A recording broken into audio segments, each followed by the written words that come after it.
Peace. What's up, family? Big Mike checking in, Real Talk TV. Hope you guys are blessed. Having a great day, afternoon, evening, whatever time it is in your part of the world.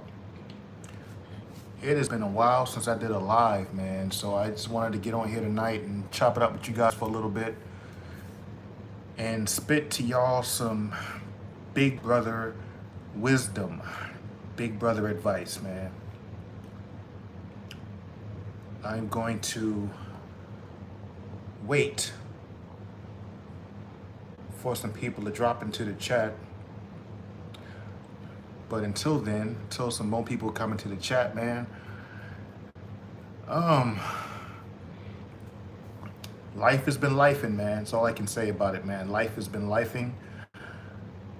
Had a lot of things going on in my personal life as of late, but you know, it is what it is. That's life. Nothing bad. Nothing bad. You know, I've been doing good. But just some life-changing events that has taken place in my life as of late, that I'll share with you guys in due time, but not right now. Not right now. But yeah, man, how you guys been? If you're in the chat, man, let me know who you are, where you from. We chopping it up tonight, man. We talking about keeping the first dates cheap and why it actually works for those of you guys who are single and that are looking to date, if you're still looking to date in 2026. I know a lot going on out there, man. I know a lot's going on out there, but hey, man, for those of you guys who are still into dating and wanting to date and need some advice on how to conduct yourself on a first date and the standards you should set, that's why I'm here.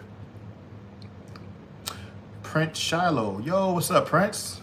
Salute, my guy. Dropping in.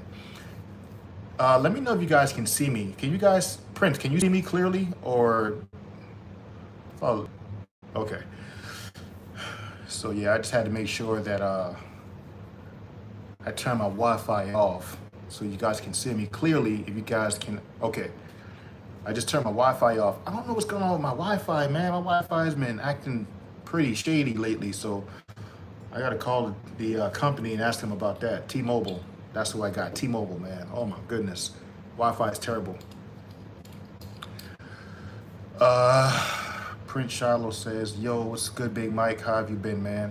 I've been good, man. Thank you for asking. I've been good. Thank you for asking. I appreciate that. How you been, bro? Now I can see you clear. Yeah, that's what's up. I just turned the Wi-Fi off, man. So I don't know what's been going on with the Wi-Fi, but yeah, I'll get that rectified here.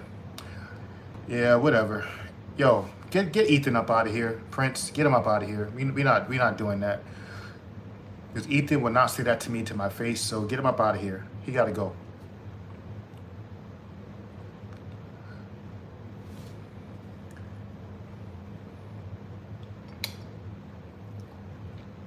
Yeah, but anyway, if you guys are, you guys who are dropping in, let me know who you are, where you from. Mr. Billy Bathgate says, "Sup, brother Mike?" Yo, what's happening, man? What's up, Billy? Ghost says, whatever. Mike King Wilson. Hey, what's good, everybody? Brazil, that's what's up, man. Shout out to Brazil, man. Oakland, California. Yo, that's what's up, man. Oakland in the house. Warrior in the garden. What up, Big Mike? Hey, what's happening, bro? All right, man, so let's get into the conversation. I'm not gonna stay on here too long tonight. At least that's the goal anyway. You know, you guys who are single, if you are single in this chat, drop a 1 in the chat if you're single.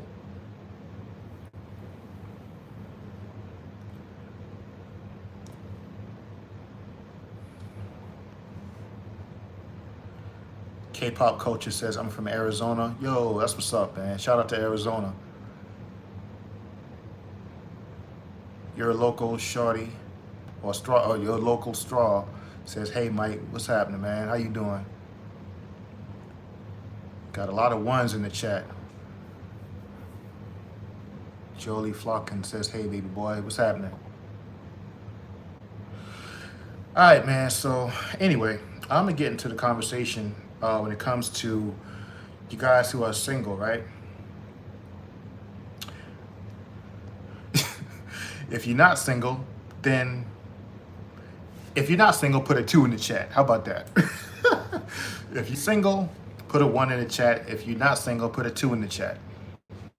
But this is mainly for single people who are like looking to date or whatever, especially if you're a guy watching this video and you are looking to, at some point in time, take a young lady out and you want to know how much should you spend on a date, right? Because I've seen that question a lot on the internet, like how much should you spend on the first date? And I mean, honestly, there's no right or wrong answer. It depends on how comfortable you are in what you're spending, how much you make and all that stuff. But for the average Joe Blow, the average guy who is not a millionaire, who, you know, who works hard for his money and is not rich, for the average everyday Joe Blow guy, you should definitely keep your dates to a bare minimum in terms of how much you spend. And how much, and matter of fact, let me put it this way. You should keep your dates to a minimum in terms of how much you spend. And the woman that you're taking out on a date, if they have a problem with that, you already know she's not for you. I don't want you guys making the same mistakes that I've seen a lot of guys make, man, and that I made myself when I was young. That when you take a woman out on a date, keep it to a minimum. Trust me, it works. Don't be afraid that you have to put on a show or you have to do all this extra stuff to impress her. Don't try to impress a woman too much on the first date. That does not work. Keep it real. Be like, hey, look, this is what we're doing. If you're not down with that, good riddance. Kick rocks. Do not bend over backwards and breaking your neck trying to impress a woman on the first date. It does not work.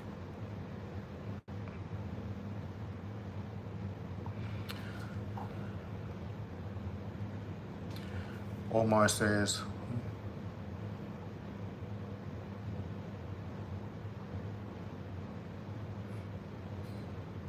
okay, you know what? Hey, check this out. My moderators, do not delete Omar's comment. Don't delete it. Don't delete it. Don't delete Omar. Because I can talk to Omar myself. So Omar, check this out, right?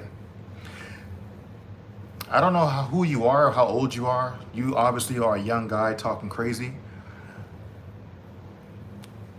And you can't play tough all you want, man. I don't got time for that, okay?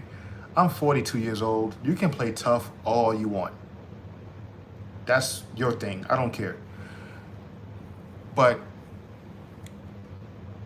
to tell me I don't know nothing about the dating life, how do you know that? Tell me, how do you know that? What do you know about me and what I know about the dating life? Please tell me. In my 42 years of life, 42 years, I've been married going on 4 years. So for over 30 years of my life, I've been single. I've dated. I've been around the block several times.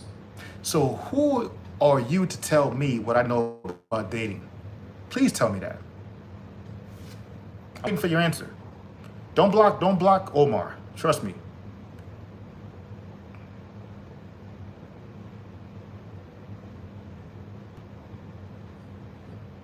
Exactly. Get up out of here, Omar. You ain't got nothing to say, that's why.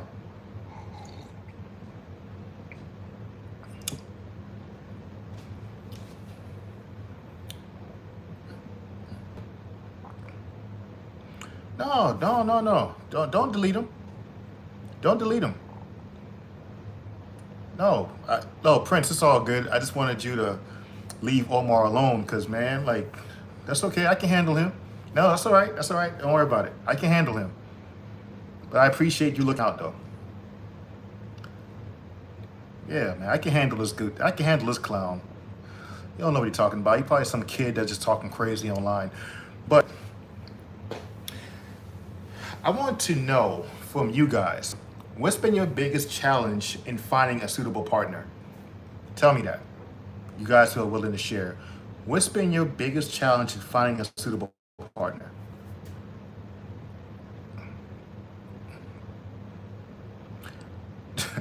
Craig says, Omar seems sweet and adorable. Exactly. He's sweet. Coming through here talking crazy, like some emotional female. Like, bro, like, come on, man. See, he got the right one, man. He got the right one. But anyway,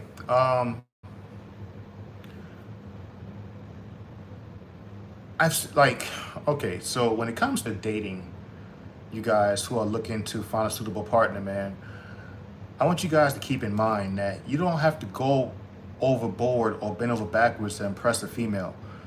That's something that needs to stop, man, because a lot of times these days, these women are looking to only take advantage of a guy who they see is looking to overextend and spend a lot of money on them. You don't have to do that for a woman that's really for you. A woman who's really for you, you won't have to spend a lot of money, trust me, you don't. You don't have to spend a lot of money. It's not about the money with a woman who is suitable for you. It's about the courtship. It's about getting to know the person. It's about just being around you, but being around you and building with you and being in your presence. It's not about the money with women who are of substance. So the women who are demanding you spend X amount of dollars on them to be with them, drop them as quick as you found them. Please do not overextend yourself with the woman on the first date. Now, if you've been with her a few nights out in a row and you've seen, okay, this chick is pretty cool and this can potentially lead to something, then maybe maybe go a little bit more above and beyond, but not when you first are dating this woman, man. I'm telling you, man, you guys, a lot of you guys, man, are these days, I feel, are desperate for female validation because of the dating market and how it's laid out nowadays, man. Like the dating market for you guys, it sucks. It really sucks. And I really weep for you guys, man. Yeah, I'm married and all of that, but like I've been married my whole life. I've been single before. I know what it's like to be dating. So, man, but you guys got it a lot rougher, man. Y'all got social media to deal with. Y'all got Instagram and OnlyFans and these dating sites. Y'all got so much to compete against now, man. It's not like it used to be. So I will give it that. You guys got a lot more hurdles to jump over than we did. But still, I mean, some of the rules have changed, but some hasn't. Some of the rules, of course, and how you meet women and stuff like that may have changed, but in terms of how you conduct yourself on a date, remains the same. Do not go overboard spending too much on a woman on the first date. It's not about the money for the first date. It should not be about the money on the first date. And if she makes it about the money on the first date, she's not for you. Point blank, period. She's not for you if she makes it about the money and where you're taking her on the first date. The ideal woman, the woman that's really for you, she don't care if you take her to a park, McDonald's, a steak. It doesn't matter with her. She's not there for that. She's there for you. If the woman that you're taking out on a first date cares so much about the venue and where you're taking her, and that's not enough for her, or she's above that place, no, cut her off. Cut her off. She ain't for you. If she's not for you. If she cares so much about the venue more than she is about spending time with you and getting to know you, she ain't for you. Please cut that off. And I'm telling you, man, when you stand your ground with the woman, even if she demands, okay, well, this is beneath me, you should be taking me someplace like this, so I deserve better. Be like, hey, this is what you're getting. If you don't like it, you can kick rocks. I'm telling you, when women see that you are willing to stand your ground and stand up to them, And see, a lot of you guys are punking out with women nowadays, but y'all letting women just run the show. Well, whatever happened to like having your balls intact, bro? Like, be like, look, if you want to go on a date with me, this is where we going, this is what we doing, and if you're not down with this program, you can kick rocks. She don't get to dictate nothing on the first date. I mean, like, no, that's not how that works. Women are not the prize. You are the prize, men. You are the prize. Because at the end of the day, if that woman goes down and falls pregnant from your child, if y'all was to like progress into a serious relationship, you are the one she has to depend on. You're the one who is the burden bearer of the family. You're the one who is stronger between the two genders. You are the prize, not the woman. Now, not to say women aren't, valuable and things like that. I'm not saying that. I'm just saying that do not let women trick you into thinking that they're the prize and you're not. You are the prize, man. You are the prize. For what you provide for a woman in comparison to what they do for y'all, you are the prize. Point blank, period. For everything you provide as a man, for what you get in return, you are the prize. And don't ever let nobody tell you no different. Remember, God created man first, women second. Not to say women ain't important, but come on now. Come on now. I don't need to dig too deep into that.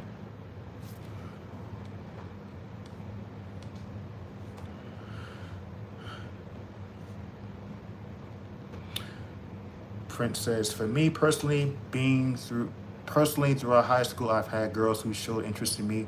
Some of them have given me rides and stuff like that. I never dated any of them. A big part is because of grandma. Okay. Even guys used to say, Shiloh, look at all the girls throwing cheeks at you for homecoming and checking you out, bro. But I never really was interested in most of them. Some of them I would have taken to consider. But my current situation with Hannah, when I said, hey, I'm Shiloh, you seem like a cool person. I've seen you around. I want to know if you want to hang out sometime. And she said, I'll talk to you after. Spring break, since then, she hasn't said nothing. Some dudes have told me she doesn't like me and to just move on. And another dude said she might talk to me later because women have up and down moods. Man, no. If a woman's really into you, Prince, there's no up and down with a woman who's really into you, man. Like, she is dead set on talking to you. She's going to be dead set on talking to you. There's no up and down with a woman who's really interested. That's for women. That's for girls who like to play games. But a woman who's dead set on what she wants, she don't play like that. Prince says, and to that point, Mr. Big Mike, when I asked her about hanging out, I sort of was vague with that invitation. And my mom thinks she should reach out. But how people are just shady, but I don't know, man. Your thoughts?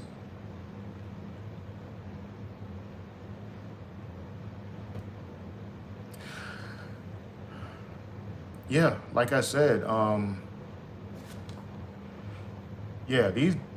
girls who are really into you don't play like that, man. I don't care how old they are. If a woman's into you, she's gonna show you, and she's gonna make it very clear, very plain, and very clear to you that she's into you. There's no up and down and no uncertainty with a woman who's really into you. So if you have uncertainty from this person, then yeah, it's not enough. You want a woman who's really into you. That's what you want, Prince. Not a woman who's unsure, not a woman who's gonna play no games. If she is certain that she wants to talk to you, she will be. Trust me.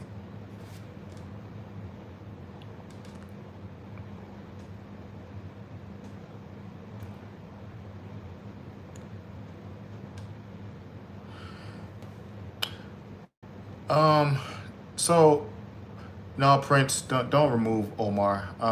We're gonna give him one more chance. So Omar, man, I don't know how old you are or what you got going on in your life. Maybe you are a miserable person. Maybe you hate your life. But man, look, bro, if you're gonna come up in here and spread this negativity or try to spread this negativity, you're gonna be removed, bro. So either you're gonna stay here and act accordingly, or you can just be removed. come on, man. Let's not play like that, bro. Like, Prince is a loyal follower of the channel. I appreciate Prince, and you're not gonna talk to him like that. You got one more chance, man, and you're gonna get up out of here if you can't get right. All right? Get right or get left.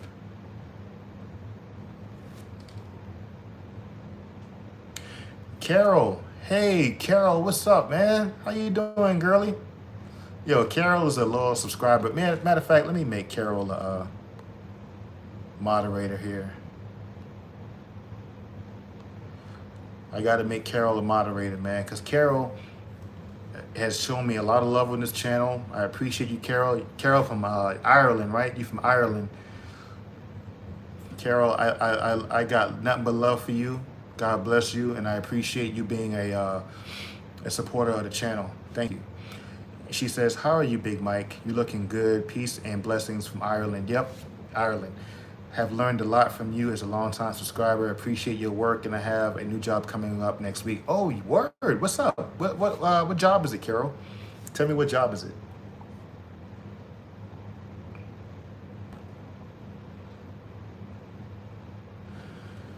Omar says, I don't care what he is. He needs to put on his big boy pants, stupid. Yo, Omar, yeah, you need to go, bro. We're not doing that. You need to go.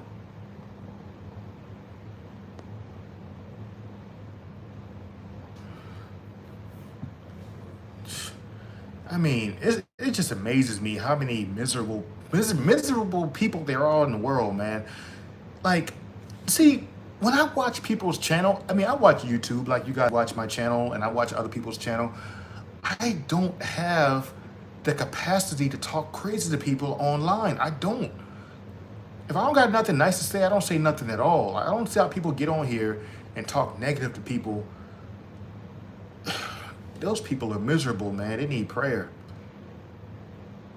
Lord, help these people, man, who are so unhappy with their lives, that try to spread negativity all the time, man. Like, you guys need help. Some of y'all. Anyway, Hard Lucky Way says, yo, Big Mike, can I ask you something? Absolutely, man. Go for it. What's up? Prince says he would never say that to my face. Exactly. See, Prince, that's why I don't pay that stuff no attention. I try not to anyway, because I know people can talk tough all they want to online. They can talk tough all they want.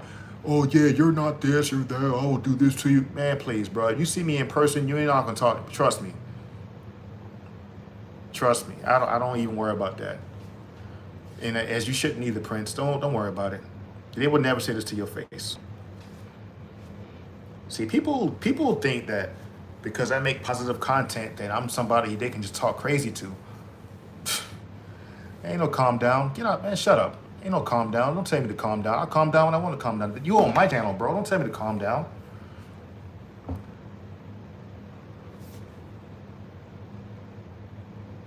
Calm down, buddy. How about you make me calm down?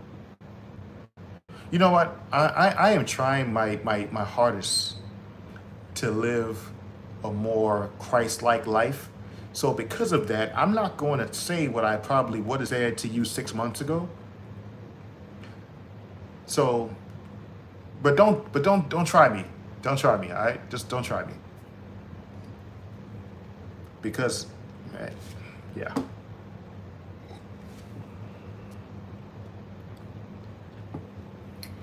Hard Luck Way says, this isn't a stupid question, don't worry. Go ahead, ask me.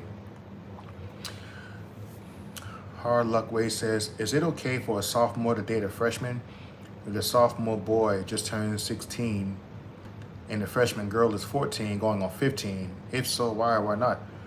Yo, why? You both are minors. What are you talking about? Yo, hard luck. Check this out, man. Yeah, you both are minors. If you are 16 and she's about to be 15, that's only what, a year and some change. Now, granted, I get it. You know, that age that you're at is a kind of a tricky age. Between 15 and 18 is kind of tricky. It's very tricky, man, because you know what I mean. But like, in most cases that's not a problem, man. Like you're not gonna get any hell for that, for dating a girl that's a year and maybe a couple of months younger than you. It's not like you 20 years old asking about a 14-year-old or something like that. So if she's about to be 15, she's practically 15, you're 16, that's no problem. That's no problem. Like, come on, man. Like, that's what are we talking about? If you were 17, about to be 18, and she was 14 going on 15, then yeah, you don't do that, because laws change when you turn 18. But if you're only 16, bro, you good. And she about to be 15, you good. Don't worry about it.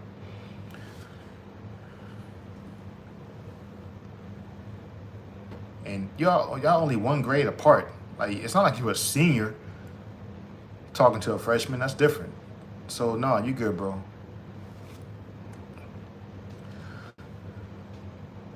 If a Moose Mars says, whoa, tough guy. Yeah, whatever. Warwick says, you ain't got no job, Tommy. Oh, that's funny. You ain't got no job, man. David Bowles says, are you okay? Yeah, I'm good. I'm fine. Carol says, people aren't as tough as they make out to be. They're sad to have nothing going on in their life. They're not worth giving them attention to. They're sad. Exactly. And see, Carol, man. See, Carol, I'm 42 years old, about to be 43. I've seen a lot of tough guys who don't come off as looking tough, but they will kill you. Like, I'm in the military. I'm telling you, I see these people all the time. People who you think won't do nothing to you are the people who look the less threatening. The people who you think won't do nothing to you, they look the least bit threatening, but they will kill you. I'm around people who actually, man, look, I'm telling you, man, like, so I don't get it. I don't get involved with the whole tough guy talk and stuff like that, because I know anybody can talk tough. Anybody can talk tough. But people who really about that life don't talk about it. They don't even look like they're that tough, but they will kill you. Like, a lot of it, when I'm in the Navy, a lot of the Navy SEALs who I see, the Navy SEALs who actually go out and on missions and kill people across overseas, they look like everyday librarians. They don't even look like they're in the military, some of them. They look like straight up nerds, but they will hurt you. So these people who get online talking tough, man, please, I'm telling you, I'm talking about without a weapon. I invite people who are talking to me crazy to walk up on me and think you're just gonna punk me. I invite you to try me. I invite you to, and see what happens to you. I ain't talking about no gunplay. I don't do no guns. I dare you. And I'm not even a violent person. I love the Lord. I'm not even a violent person. But I'm telling you, straight up. Try me. Just try me. Please try me. And I ain't no tough guy. But you're gonna learn.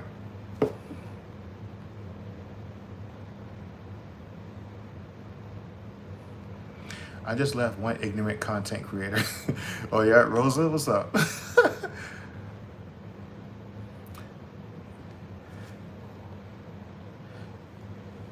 David Bowles said, you seem conflicted. God bless you. How do I seem conflicted?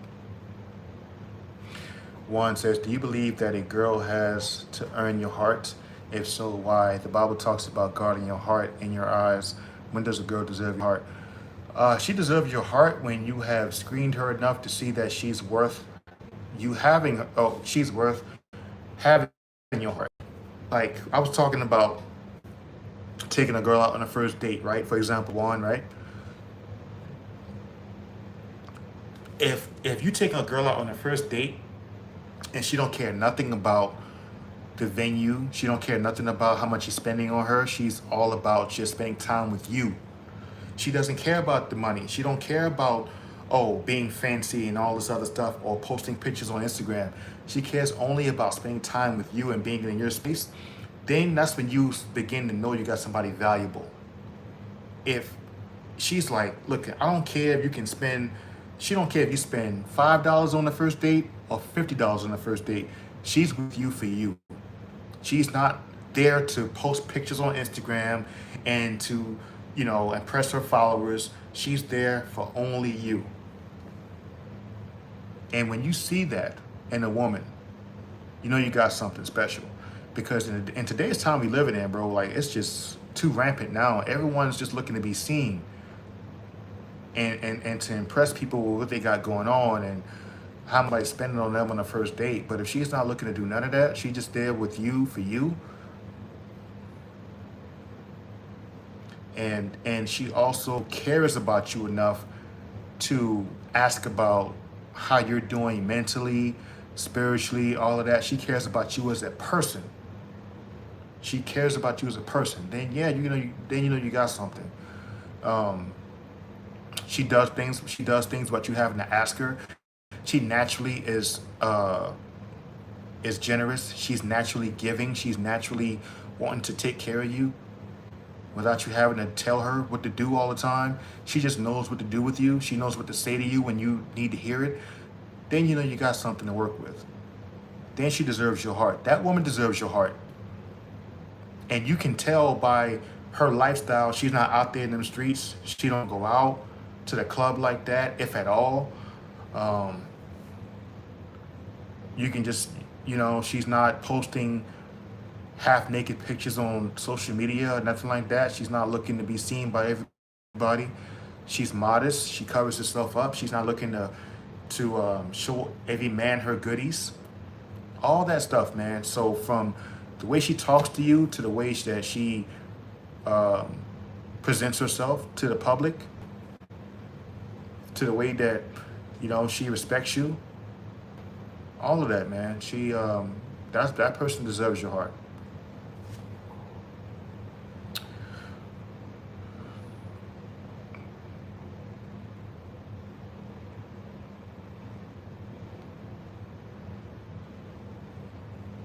Oh, time out.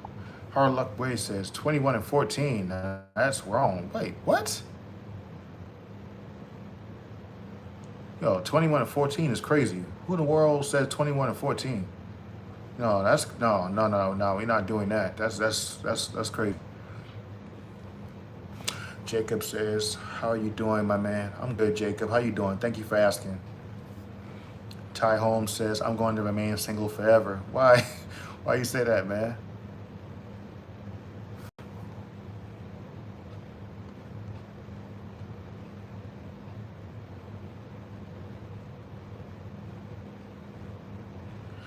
No, don't say that, Ty Holmes. Don't say you're going to be single forever. And that, you know what? I'm actually going to make a video on that when people who talking about not getting married, right? I see a lot of people that's online talking about they never getting married, or they don't want, they try to discourage other people from getting married. But if you're looking to never get married, then that must be mean you're not looking to ever have sex. Because me as a person who believes in Christ, me as a person who, and I'm not going to sit here and act like I'm perfect. Before I got married, of course I had premarital sex. I've done that before. But I knew in my heart that wasn't right. So if you're not looking to ever be in a relationship or get married, that must be mean you're not looking to have sex. Because let's be real here. If you are a believer, now, if you're not a believer, I'm not talking to you. But if you are a believer, I'm telling you, as the word said itself, that fornicators should not enter the kingdom of heaven. So fornicators are not going to heaven. So since we know that as believers, please quit talking like y'all don't want to be in a relationship if you know you want to have sex. If you want to have sex, legally, in the eyes of God, you have to be married. That's just how it is. I didn't make the rules. It's just how it is, though. You guys who are single and then act as though you never want to get married, that's cool. You don't have to be married if you don't want to.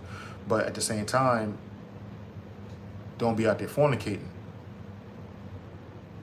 I mean, I've been there, done that. Trust me. I ain't judging nobody who's done it. I've done it. Trust me. I've done it enough for 10 lifetimes. But I finally got to a point in my life where I'm like, okay, this is not the way I want to be living, and I had to repent, man. But I know it wasn't right, but yeah.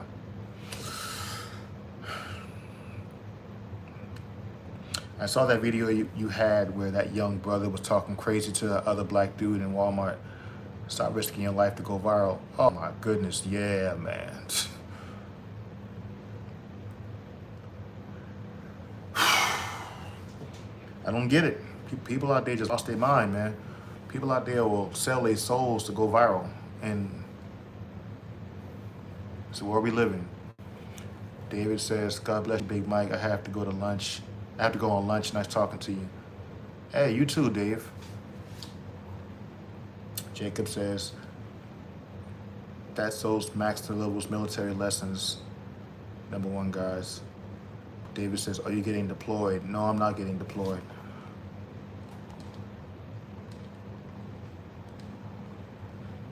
Alka says, Chuck Norris invented giraffes by uppercutting horses.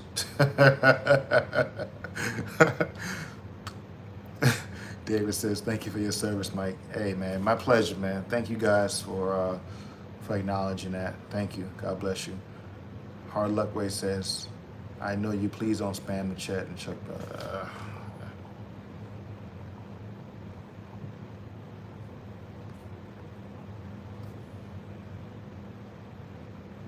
David says, I had a bad spell of thoughts for about 15 years. No, I found the one. I've been together 10. Yeah, that's what's up, man. Yeah, I mean, I'm with you on that, man. I've been out there doing things that I had no business doing with. But yeah, man. Thank the Lord, He spared me from what I probably deserved, and I turned away from that lifestyle. I've been married now, going on 4 years, and me and my wife been doing great. We've been doing great. And for those of you guys who may not be, or I haven't put this out there yet, but we are expecting now, my wife and I. So, yeah, man, we expecting. I'm thrilled about that. Very thrilled about that. We're expecting. And we don't want to know if it's a boy or girl yet. We want to keep it old school. You know what I'm saying? Like, we don't want to know ahead of time. We'll find out the day the child is born.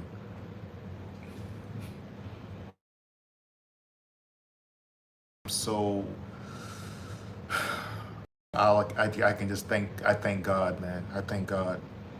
You know, I always wanted to be a father. I felt like I had the tools to be a great father. I love kids, and there's nothing like having your own kid. I can't wait, man. I can't wait. It's going to be challenging, I'm sure, but I can't wait. I'm looking forward to it. I live my life. I'm 42. I live my life already. You know what I'm saying? And it's like, at this point, it's like, what else is there to accomplish besides being a dad? You know what I mean? Like, I'm looking forward to it. I've done everything I wanted to do for the most part, you know, and I'm looking forward to the new challenge of being a dad, man. So I can't wait, man. I'm going to be the best dad in the world, I swear. I'm going to be the best dad, the coolest dad. I'm going to love my kid like you will not believe. I will love my kid. I cannot wait, man.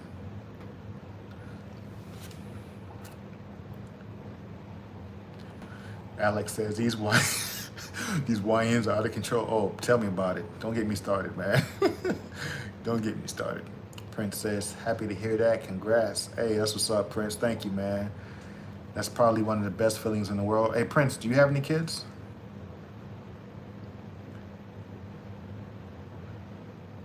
Elpa says, congrats, Big Mike. Thank you, man. Thank you. Appreciate that. I can't wait, man. I can't wait for y'all to meet my either son or daughter. Like I said, we don't know. I don't want to know until the kid is born. I can't wait for y'all to meet her or him. Prince says, What does fornication mean to you? Is that just like lusting after women and stuff? I don't know, because adultery, I thought it was just for married folks. I had a flight with the YouTube pastor a few weeks ago. So fornication, all it is sex before marriage or sex outside of marriage, because sex is in the eyes of God. I'm talking about those of us who believe. Sex in the eyes of God outside of marriage is fornication.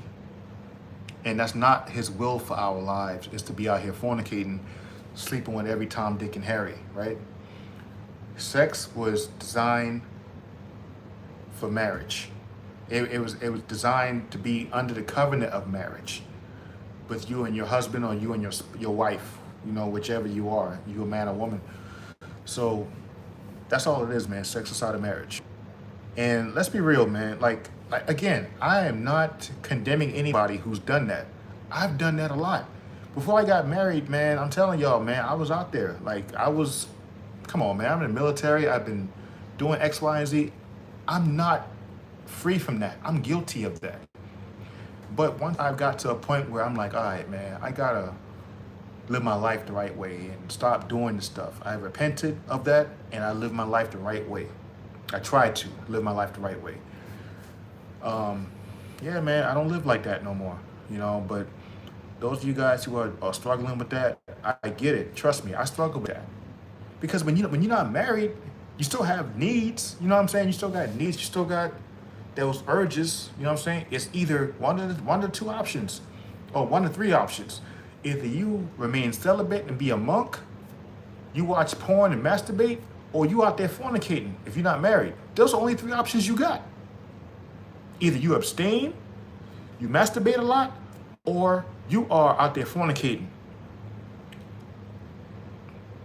And I was out there fornicating a lot before I got married. I'm not gonna lie.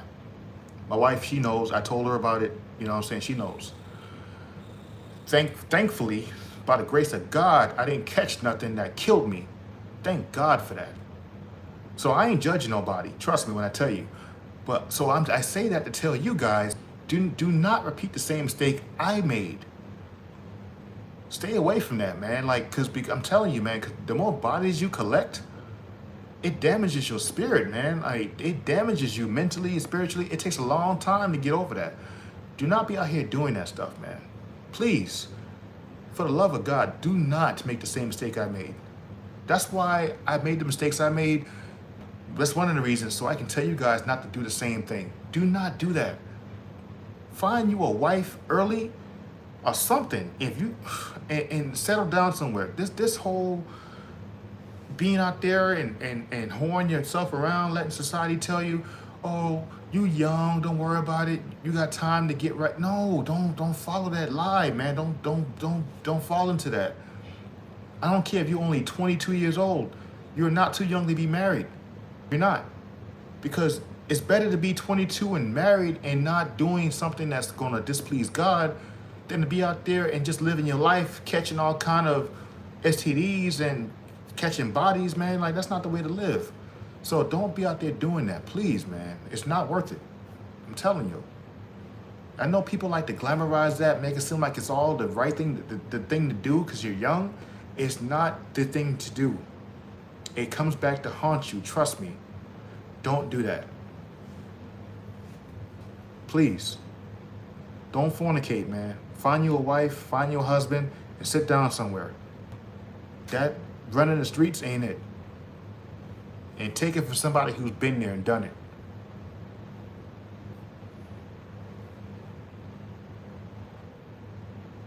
See? Prince, we're going to talk about that. Give me a second, Prince.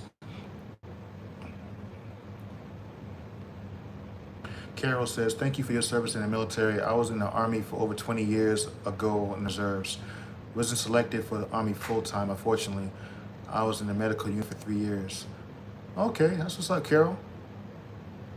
That's what's up.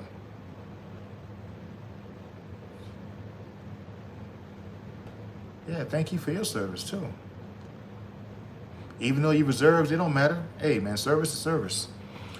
Prince says, I'm 18, don't have any kids yet. Definitely don't plan on being a teenage father, but I do go out to guys' streams do go to God's streams, and he's inappropriate to a certain extent, and my teenage spirit is conflicted right now.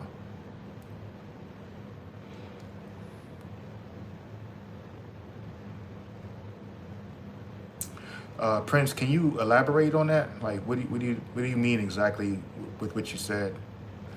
Can you be more specific in what you're saying? Reed says, "How did you meet your wife?" I met my wife overseas actually when I was stationed in Bahrain. You guys heard? I'm sure you guys seen that those missile strikes that happened in Bahrain from Iran. I was stationed in Bahrain twice. This was years ago. I was stationed in Bahrain twice. And Bahrain was nothing like that. You know, there was no need to worry about getting, you know what I'm saying? None of that stuff. It was the people when I was there. But anyway, when I was stationed in Bahrain, I met my wife when I was at the mall. I went to the mall. I'll never forget. I went to the mall looking for a hat. I was looking for a dress cap because I was going out that night. And I see my wife walking around the mall. Thought she was cute. You know, I shot my shot. Gave her my number, and she called me. You know, she texted me 5 hours later, and then we started talking, chatting it up. And I met her around. I met her during COVID actually. I met her during COVID, and our first date was actually at my apartment because we was going to go out. I was going to take her to breakfast when we first went out on a date, but since COVID happened, everything shut down. So I couldn't take her nowhere because it was COVID. So I just invited her to my crib, and I made breakfast for her. We talked. We didn't do anything. We just talked. I made her breakfast, and then we had a good time. And then we got to know each other better and stuff like that. And here we are now. So yeah, man, it was. I tell people all the time. I said I went to the mall looking for a hat, and I ended up with a wife. Prince says, I heard there were reportedly 42,000 documented cases of STF in Houston during spring break. Found out it was a fake information. Got to do deep research into things like that. I mean, yeah, I mean, 42,000 is crazy. I mean, how would they document all those cases? I mean, people out there just getting, come on, man. That many people getting tested. That many people, I mean, come on. I think most people, let's be real here. Most people that out there doing that type of stuff don't really get tested. I don't think so. So how would they know? But even if they're not getting tested, even if those numbers are fabricated, that's still crazy to eat. Why would you want to be out there just on spring break, just wilding out like wilding out like that, man? Like, no, man, don't do it, please. Lord, don't do it, man. Rosa says, you sound like you are burnt off. Man, whatever, man.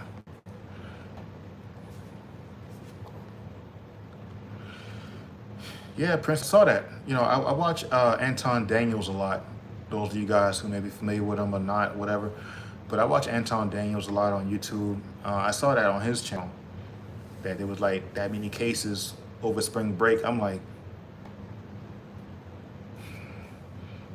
even if that's not true, that number should still, even if it's fake, that should still scare people.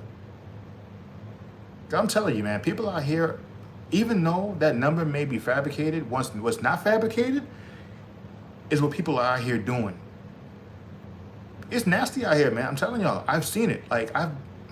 Bro, these streets are nasty. Please do not be out here sleeping around. Please do not do it. It is nasty out here in these streets, man. I've seen a lot of stuff in my life. I'm telling y'all. Please, man.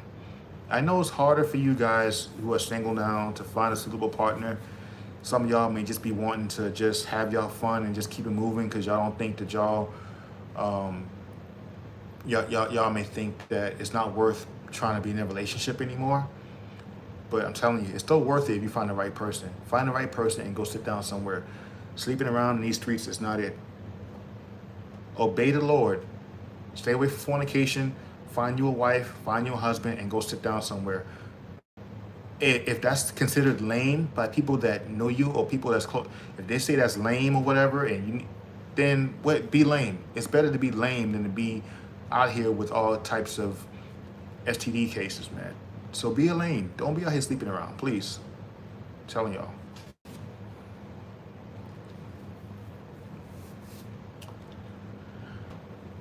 Alex says over 40,000 people got STDs in Houston, Texas during spring break.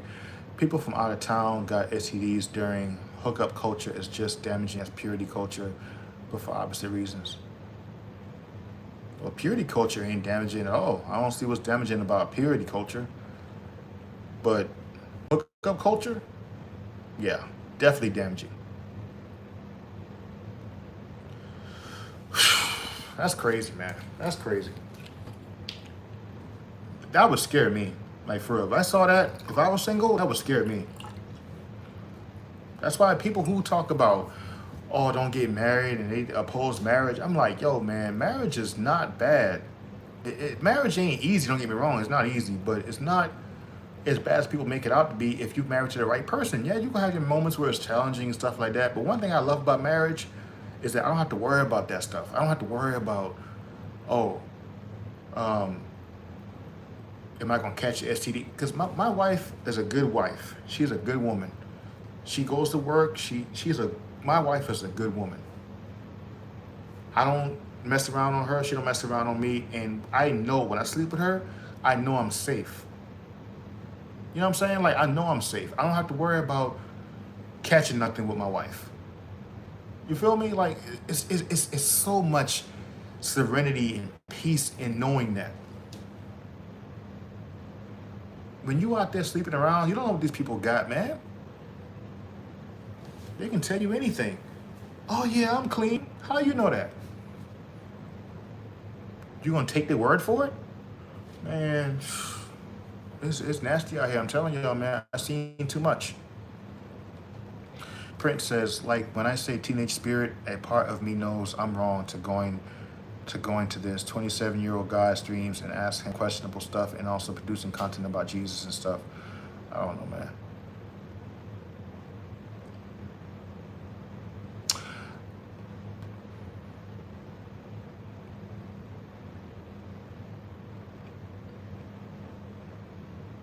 Okay, Prince, I don't really understand what you're saying. I'm sorry. Maybe I misunderstood a little bit, but I don't really get it. I'm going to remain single forever.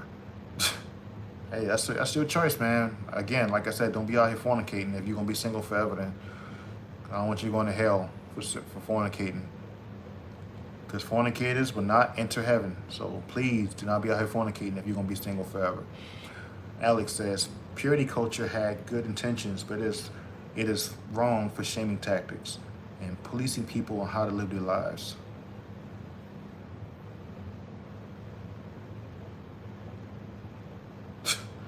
Elite City says, did you see the brawl over a pair of Jordans? Yo, people still fighting over Jordans? We still doing that in 2026?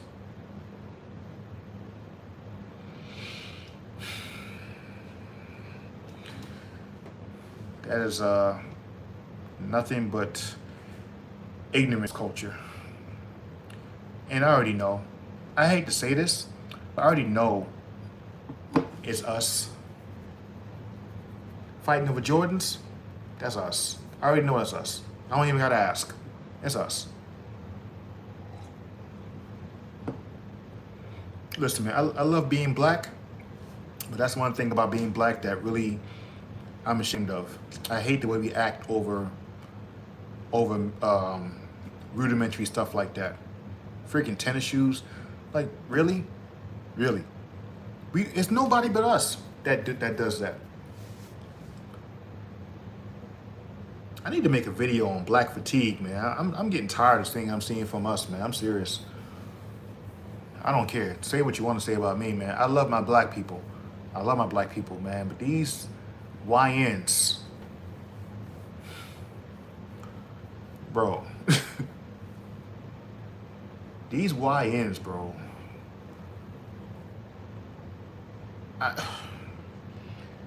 Some of them make me ashamed to be black. Cause I'm thinking to myself, I'm like, man,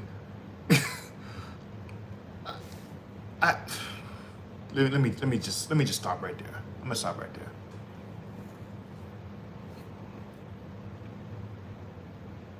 As a black man who works, pays his bills, pays his taxes, try to do the right thing, try to abide by the law and stuff like that, I get looked at crazy because of some other YN's behavior.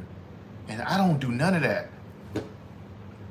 I stay out of the way. I mind my business. I take care of my wife. I take care of my family. I don't worry about man, we still fighting over Jordans. Unbelievable.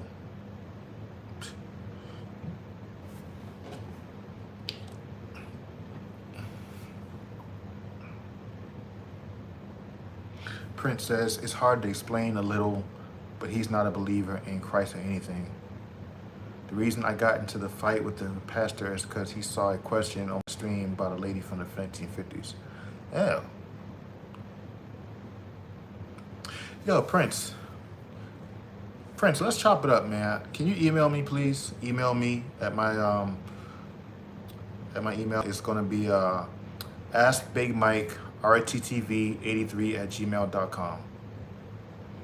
askbigmike83@gmail.com, man. Let's talk, man. I like to talk to you offline about this stuff, all right? Elite City says hyperconsumption at an all-time high. Absolutely. You were right when you said we are in a hypersensitive society. Absolutely, man. People are getting their feelings about everything nowadays. Crazy work, man. I didn't grow up like that, so I just don't understand it, but it is what it is. Alex says legalizing polygamy reduces infidelity and secret affairs. A man having multiple wives isn't evil or sinful. Too many churches can unfairly label having personal romantic preferences as unhealthy lust.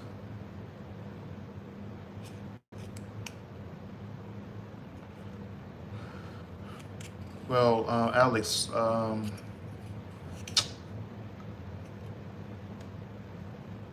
where does it say you could have multiple wives? I'm just curious.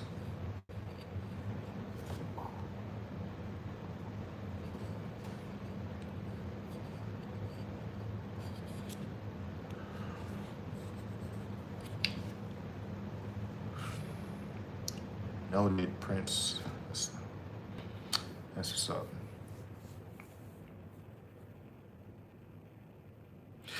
Yeah, Prince. I was thinking the same thing. I think we can get a lot more clarity if we talk about it off the live stream, man. So hit me up at my email. We can chop it up, man. All right. Ask Big Mike RTTV83@gmail.com. Hit me up, man. We can chop it up, all right?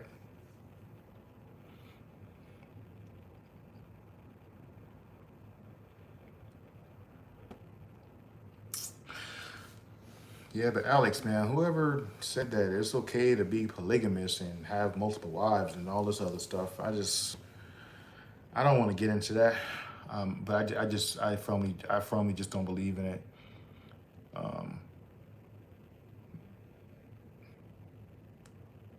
Yeah, I'm not going to get into that. Princess, the situation with Hannah, do you advise I just leave that situation alone?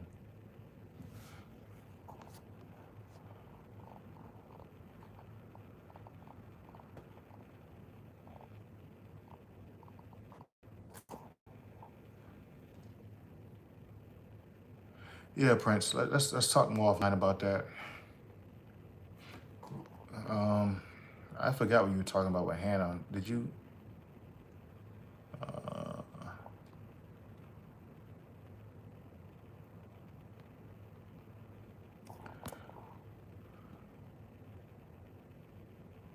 Yeah, let's chop it up about that offline, Prince.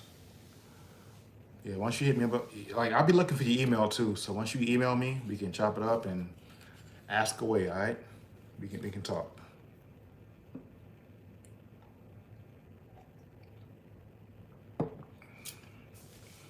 So anything else in you guys' mind?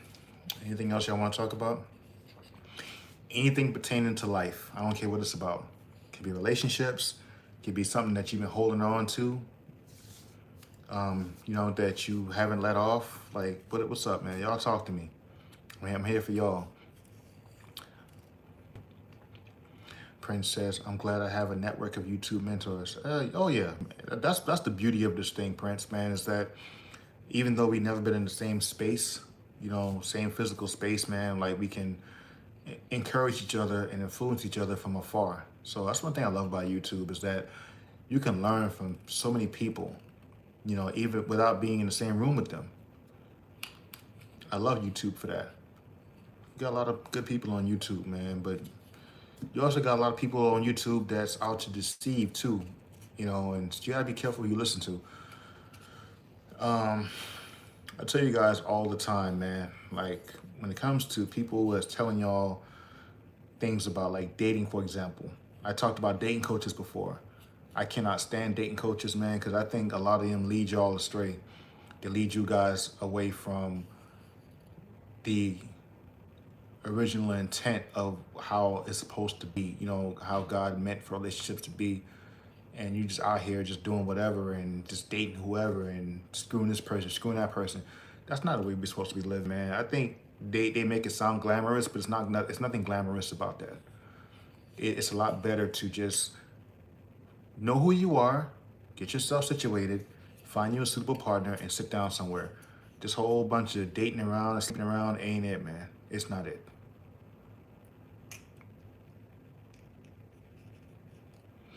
Yo, Zach, what's happening, family? Salute, man. Thanks for dropping in, man. Appreciate you. How you been? Prince says, how old were you when you moved out of the house? I'm 18. If I were to be kicked out, I wouldn't know how to survive or how to find a place to stay, etc. When should a young man leave the nest? Oh, man. That's actually a good video topic. I should do a video on that. You know what? I'm going to take a screenshot of that, man, so I don't mess around and forget.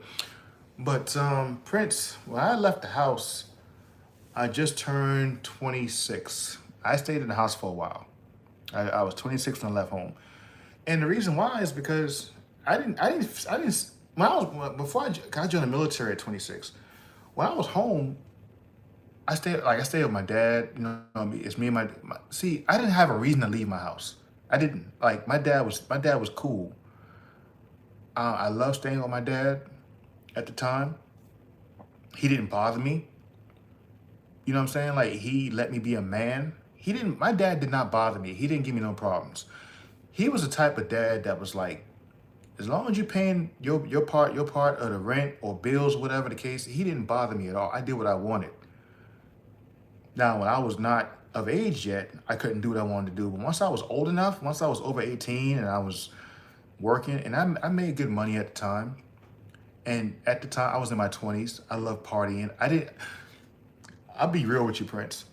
I didn't like the responsibility of having to pay rent and all that stuff when I was in my 20s, in my early 20s. So my dad let me stay there. I paid him his portion of rent or paid bills or whatever. I give him a portion of what I made, and I took the rest and did what I wanted. I partied, I did whatever, and he left me alone. He did not bother me at all. Once I got to be of age and when I was able to pay my share of like the rent and stuff like that, he didn't bother me at all. So I didn't have to move out. You know what I'm saying? Like, if he was like bothering me and and interfering in my life and stuff like that, then yeah, I would have probably moved out. But he was just bothering me. He was not. I'm sorry. He was not bothering me at all. So I didn't have to move out when I was in my early 20s and stuff like that. But yes, so I just turned 26 and I moved out of my dad's house.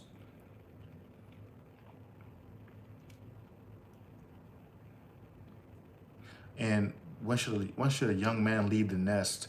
It just depends on your situation, man. You know what I'm saying? I don't go off of society's rules that you got to leave the house at 18 and stuff like that. That's all a case by case basis, man. Like, my wife is from the Philippines. Where she's from, Kids don't leave home at 18, man. They stay as long as they want to. The family stays together until someone gets married, in most cases, especially a female. So there's no age limit on when you should leave the nest. It depends on if you're ready or not. If you're ready, then yeah, go out on your own. If you're not ready and your parents don't mind you staying home, then yeah, stay home. There's no, I don't care. I don't look at it like that, man. Like, it just depends on what you got going on.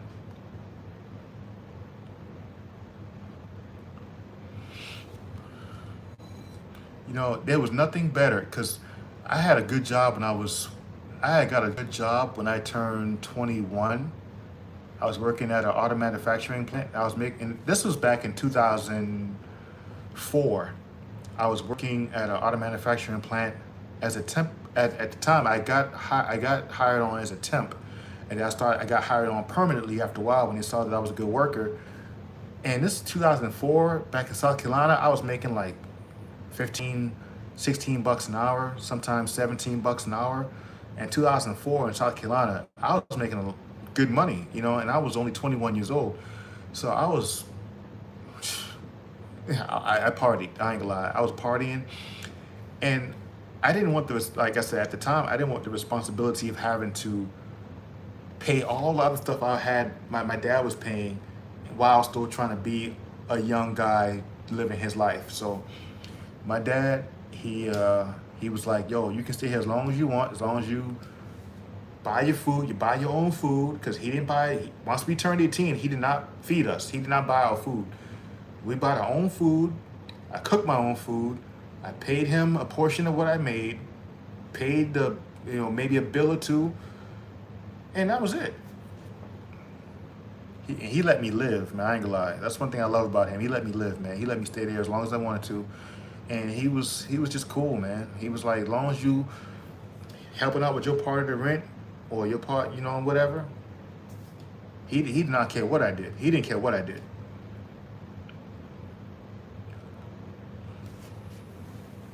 So I spent a lot of my late teens, early 20s partying, and make sure my dad was good. I took care of him, and I lived, man. I did what I did. But those parents who like to kick their kids, I'm a soon to be parent, right? I kind of couldn't imagine kicking my kid out as soon as they turn 18. Like, to me, that's just a little bit too harsh. I think your kid should leave when they're ready to leave. Like, as long as they are not a burden to you, I'll let my kids stay as long as they want to. I don't care. Like, they can be in their 20s, even 30s, and still stay at home. I don't care. As long as you're not being a burden, as long as you're not being a freaking, what do you call it? A leech. As long as you're not a leech, I don't care about that. Like, you can stay as long as you need to. Get yourself together, take as long as you need to, and then when you feel like you're ready, then you can leave. But I'm not kick you out when you turn 18. If I'm a dad and I got my kids staying with me, I'm not gonna kick them out when they turn 18. That's just, to me, that's harsh. That's too harsh. That's just me though. Prince says the cost of living is outrageous, probably. Oh man, it is. It is. Prince says, I was watching a video where someone said how do you expect God to bless you with that woman when you can't even control your right hand or your eyes? Kind of make me Exactly. Yeah. You all lustful and all over the place with what you want, and you're supposed to be blessed with a woman all of a sudden. It don't work like that, man. You gotta get yourself together. Get yourself together, and then at the right time, you'll be blessed with the person you really want, man. So, yeah, I feel that, Prince.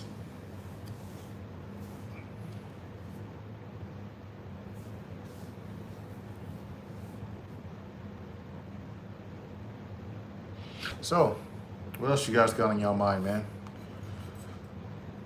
Before I get up out of here, because I've been on here for a little while, but I'm not going to stay on here too long. At least that's the goal, not to, but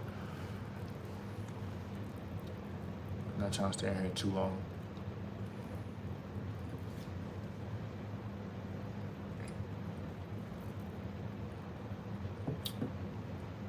What else y'all got? Anything y'all want to share? Anything you're going through? What's on your heart? What's on your mind?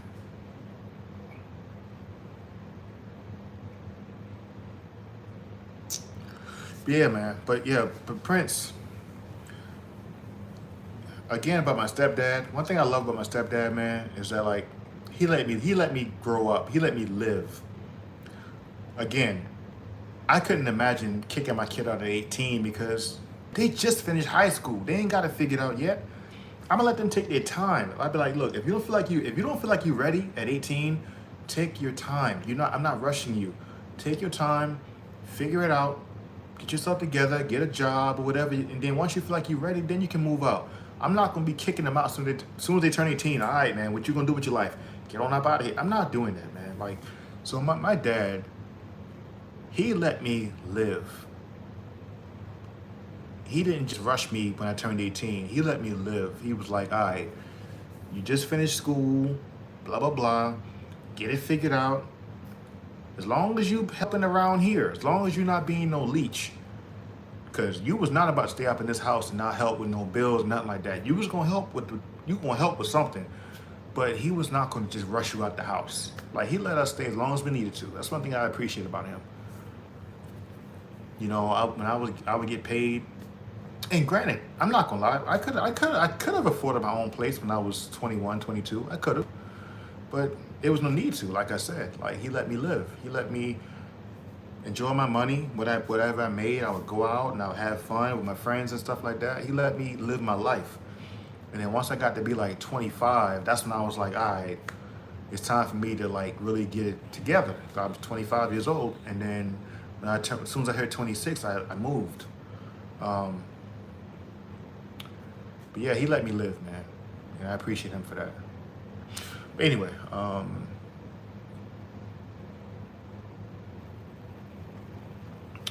Alex says, you smoke marijuana sometimes? I used to. Yeah, Alex, I used to. I don't anymore, but I used to for sure. Back in the day, oh yeah, I was a pothead, Alex. I'll be honest with you. Yeah, I don't do that no more, but I used to for sure.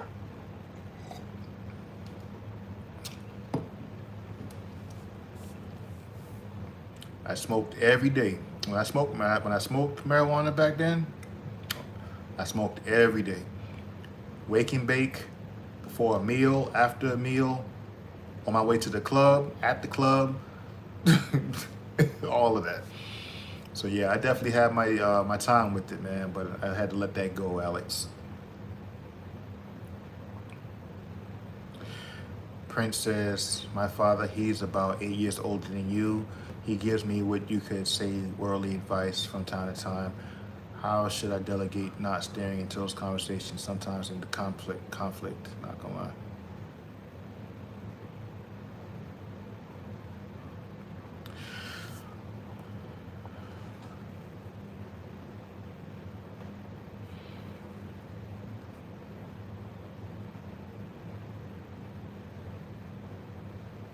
Okay, Prince, again, we need to talk, man. Like,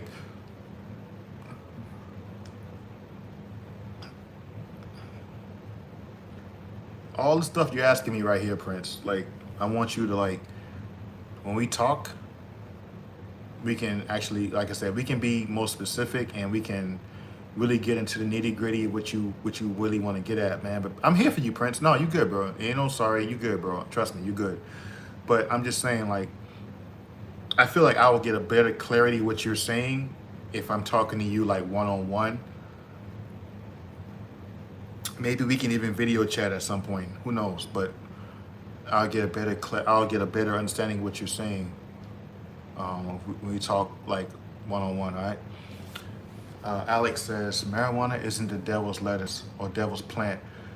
Super 420 friendly. It's okay to smoke weed in moderation, just like with alcohol. Hey man, I ain't condemning nobody who smoked. You know what I'm saying? Like, I had to let it go because I'll be real with you, Alex. I had to let it go because I realized it was a stumbling block for me. Because when I smoked weed, I smoked all the time. Like I'm telling, I was, bruh. I'm trying to tell you, cause I didn't really like to drink. That's my thing. Like, I drink a little wine now or whatever, but like when I was younger, I did not like to really drink. Like, I would have a beer here and there, but I didn't like alcohol because I didn't like the way it made me feel back then. So me and my friends, we would smoke, and I felt like I was still in control of myself, even though I was high, I was still in control of myself. I was not like over the top. It wasn't gonna make me like do nothing stupid. Marijuana made me chill. So I like weed for that reason because I feel like I could still control myself. Yeah, I might have been, I was intoxicated, but I was still in control. Well, alcohol, when you drink too much alcohol, that's a different ball game. So I will say this, man. I don't judge anybody who smoke, but all I'm gonna say is that for me, it was better for me to leave it alone because I did it too much. I liked it too much. And I didn't want nothing to have that kind of control over me, um, where I was just doing it that much. It was just too much. I'm telling you, man, I was bad. Cause like I never did no hard drug in my life. I'd never done coke. I'd never done any pills that wasn't prescribed. Like anytime I had any um, narcotic pill or whatever, or like oxy, it was always prescribed. If I had like surgery or something like that, but like I never did it. I never got that off the street. I never did anything off the street except marijuana. That's the only thing I've ever done in my life. Never done no nothing, no coke, no needles, no nothing. I only smoked marijuana. Um, yeah, man. It was just time to let it go. It was just time because I felt like it had too much of a hold on me. Um, I didn't like that.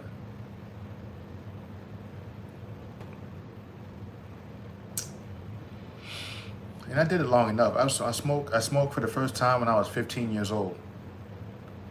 You know, so from 15 into my adult life, you know, I smoked, and it was like, all right, I feel like okay, I'm done.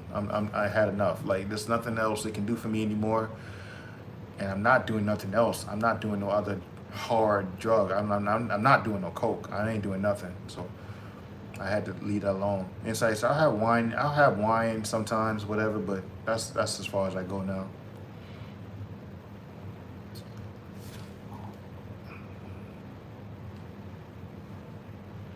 Prince says, "Can I email you tomorrow around 4?" Yo, Prince, you can email me anytime, bro. Anytime. Email me anytime.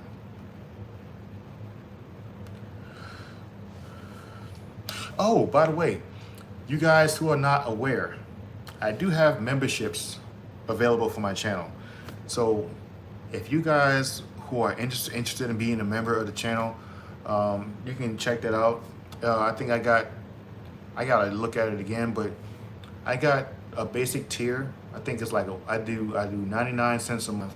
So you guys who don't want to spend a lot of money, I get it. You know what I'm saying? Like I do a 99 cents a month membership fee for those of you guys who just want to support the channel. You know what I'm saying? And from there, I got like $2.99 and $4.99. But I'll explain that later. You guys can check it out if you want to on one of my other videos, or you can check out my page and take a look into it. But if you guys who just want to support the channel, I'm not even trying to promote my memberships like that because I don't really care about money. But you guys who just want to support the channel and just say, hey, Mike, I love what you do. I just want to support your channel and show my love. 99 cents a month, that's only 12 bucks a year. You know what I'm saying? If you love the channel and you just want to show your appreciation and support, I would greatly appreciate it if you just sign up for that membership for 99 cents a month. just to say, hey, I like what you do, I rock with your channel. That's it. But yeah, man. That being said, yo, I love you guys, man. I love you guys, man. Like you guys who rock on my channel, I love y'all, man. Cause you guys keep me going. Those of y'all who support the content, and you let me know how much you love the channel. I thank y'all so much, man. I really do.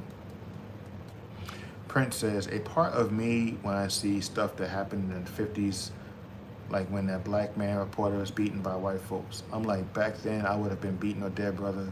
Could you? Oh yeah, oh yeah. They would have killed me. Yeah, I couldn't have been alive back then. They would have killed me. I think I was born at the right time. If I was born in the 40s to 50s, man, they would have killed me. I wouldn't have made it to adulthood. I'm telling you, the way I was, yeah, right. I wasn't gonna make it.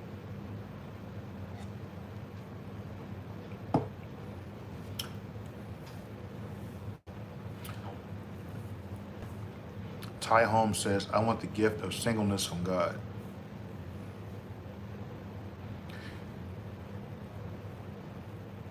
So you want the gift of not being with anybody. You think you can handle that? I'm just asking, Ty. You think you can handle being single? No woman?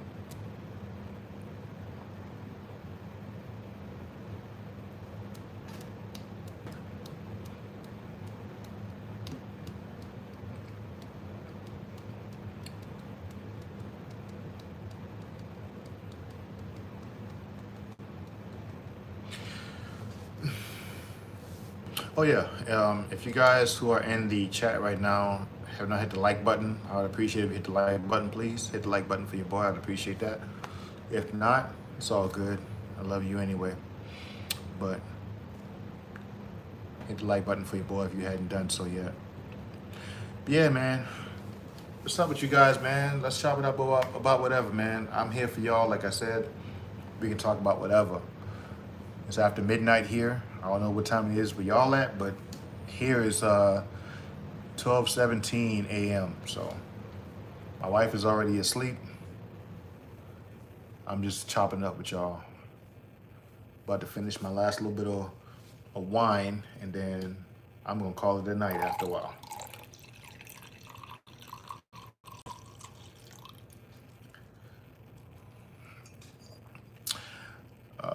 Prince says, how did he have so much self-restraint to not fight back?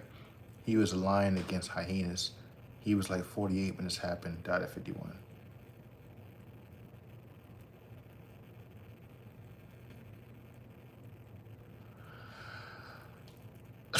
Yeah, I don't know. I don't know what you're talking about, to be honest with you. But yeah, I couldn't have been alive back then. Like I would have definitely got lynched. Because knowing my nature, you ain't about to be talk to me in any other kind of way. You ain't about to put your hands on me, and I'm not gonna just stand. I'm not gonna stand for nothing. So I definitely would have probably got lynched back then. Like so, I was born at the right time.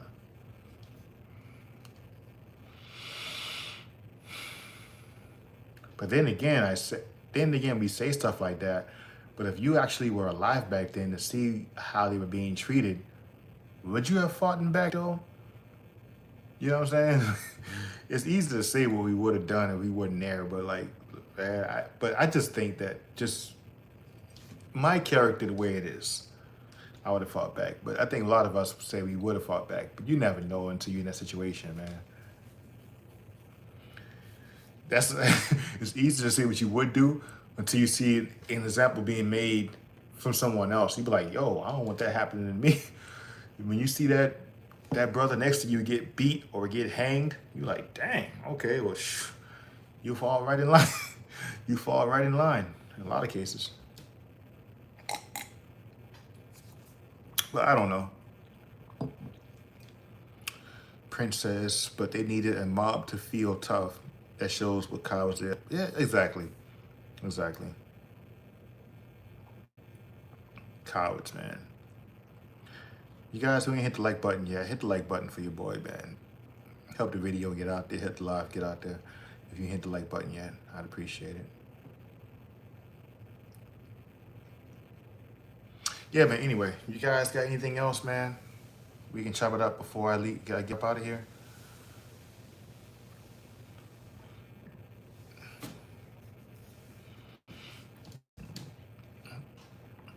Anything else on your heart y'all want to talk about? Get off your chest. I don't care what it is, man. Y'all talk to me about anything.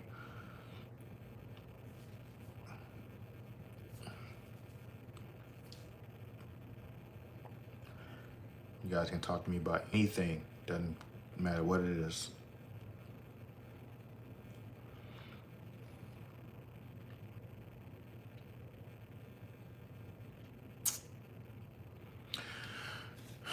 Prince says, hey, Big Mike, did you see the Oscars with Michael B. Jordan? He got some of them folks mad.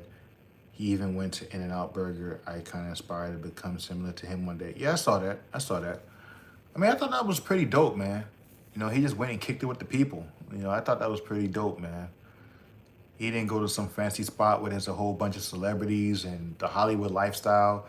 He went amongst the people. Like, that was real. That was some real talk. That's some real stuff. I ain't gonna lie. Like, I respect Michael B. Jordan for that so much because he seems so grounded.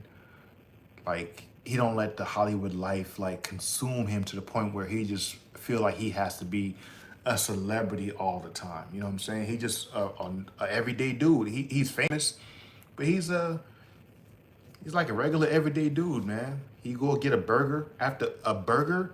You know what I'm saying? He ain't going to some high-end restaurant where it's just all these stars and all that stuff. He went to In-N-Out Burger. That's dope. I ain't gonna lie. Like I rock with that. Nah, I'm a fan of his work. I got love for him.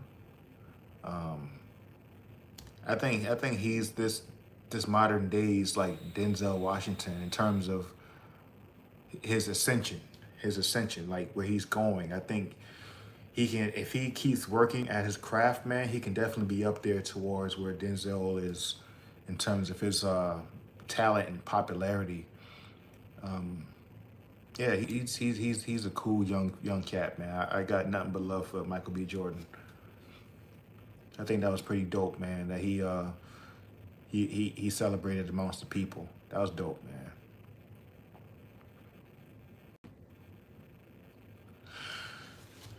Prince says, I got to get you on my radio show one day. We'll talk. Radio show? Really? But one last question. But if you don't feel comfortable answering, that's all right. How can I control my eyes around some of these women, bro? Oh, man. That's easy, Prince. Pray. Pray, pray, pray, pray, and pray some more. Prince, you are a man. You are going to be attracted to women. You're going to look at women, and it's natural. But when it comes to you controlling that and controlling your lustful desires, you gotta pray, bro. You got to, because you ain't strong enough. You ain't strong enough. You can't.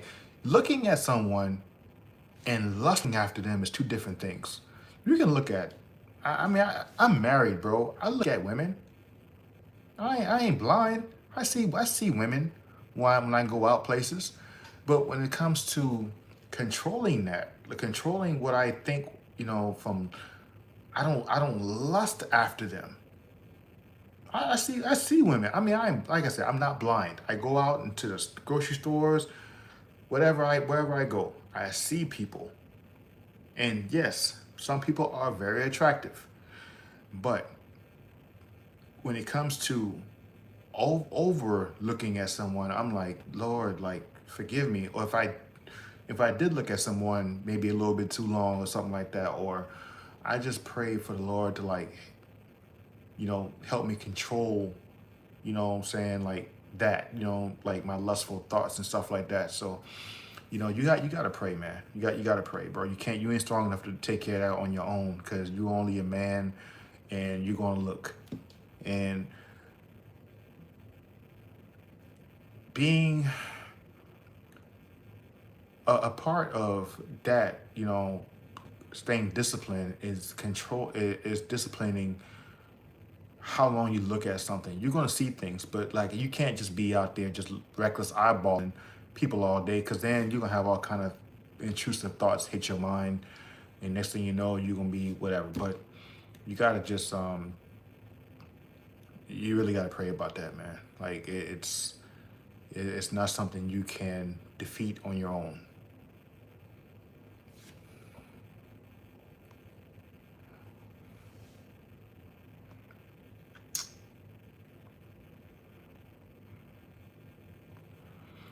And then the thing is, Prince, we live in a time where it's really tough, man. Like I'm not gonna sit here and act like it's not, bro. It's tough.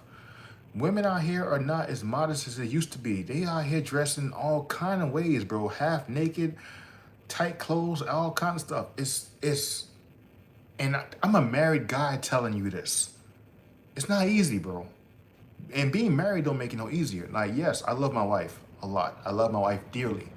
And I don't I don't disrespect my wife and nothing like that. But I'm just saying, as a man, I'm still a man. I'm still a man. It's not easy. What this, the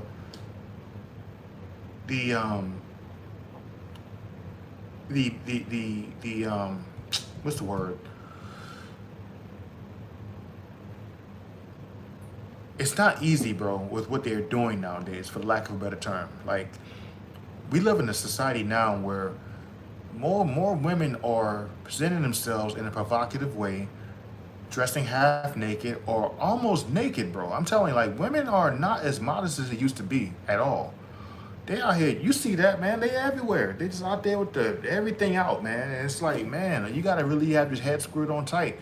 You gotta really have your spirit screwed on tight, man, to like navigate through this world nowadays, because it's everywhere. It's on social media. Everywhere you go, it's in the gym. Like, you go to the gym nowadays, girls are almost naked in the gym. You go to Walmart or the grocery store, it's like it's everywhere nowadays. So it's not easy, bro, but it's definitely possible. You got to just pray about that, man. Like, that's all I can tell you. Only the power of God can help a man survive that day in, day out, because you're only a man. And that's the best advice I can give you. Give it to God, man. Prince says, I had a situation where I kind of looked too long at a lady, and I saw her turning around, and I immediately turned my head and stepped back and acted like I was doing something else. What does it say about me? Nothing. That you're a man. Those short shorts too. Do not look, y'all. I'm preaching to myself. Yeah, man, you only a man. Like I said, bro, I'm married, and I still have moments where I be like, yo, I need to check myself for looking too long at some females. I mean, and it doesn't mean I'm trying to do something. It doesn't mean that I'm out there trying to do anything. But sometimes you just out there and then you see something, you be like, man, like I'm not trying to do nothing with this woman, but man, she's gorgeous, or man, she got shape, or whatever. It's natural, man. It's natural. I'll tell y'all a secret. It had to happen to me a couple days ago. I'm at the grocery store. And don't get me wrong, like, again, I love my wife. I ain't do nothing to disrespect my wife, nothing like that. But I'm at the grocery store, and I see this young lady. I just happen to be looking around, and boom, next thing you know, I'm just looking at her, and I'm like, man, she's gorgeous. Didn't think to do nothing. I'm just like, she's just gorgeous, man. My goodness. And I left it at that, and I went on about my way. But it's like, even after I left the store, I'm still looking. I'm still thinking, like, man, that woman was so gorgeous, whatever. But like, hey, man, I'm only a man. You know what I'm saying? It's only you can't help that, man. You're gonna have those feelings whether you're married or not. It's all about what you do with it. It's all about what you do with it, how you process those thoughts, or what you look at. The Bible says that when you look upon a woman to lust after her, meaning you are programming, or matter of fact, you are planning within yourself how you're gonna sleep with that person, that's when it becomes adultery. Looking at someone is just saying that they're attractive. That's not adultery. When you just looking at someone and saying, okay, they're attractive, it's not adultery. But when you are looking to lust after them, you're looking to go after them and saying, how can I get that person in bed with me? That's when you committed adultery in your heart. When you thinking that stuff without even doing it, when you already thinking to yourself how you're gonna get with them, that's when you committed adultery, not just from looking at them and saying they're attractive. So it's all good, man. You're only a man. Prince says, I guess when you know they might catch you, you immediately don't want to be that weird guy. Hey man, ain't no weird about looking at somebody you're attracted to.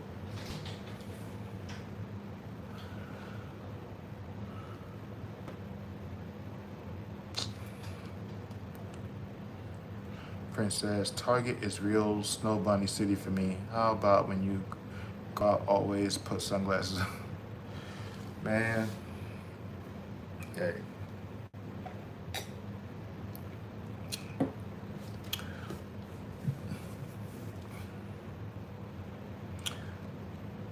Like I said, man, you're only a man.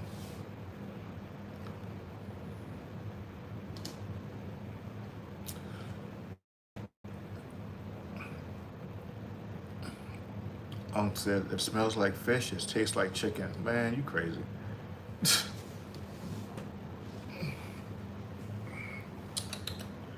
Kobe, come here.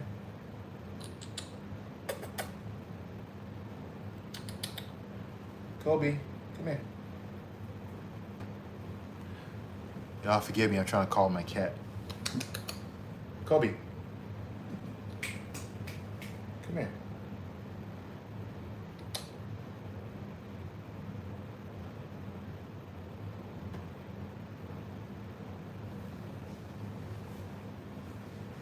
Y'all see how big he got?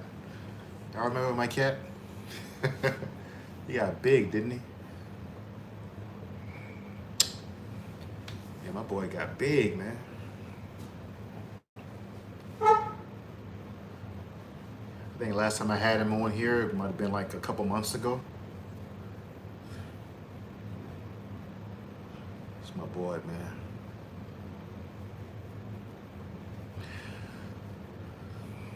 Prince says, because with Hannah, I've already crossed that line in terms of in my mind, so I'm gonna have to avoid eye contact while I'm doing a presentation on Monday. She sits in the front row.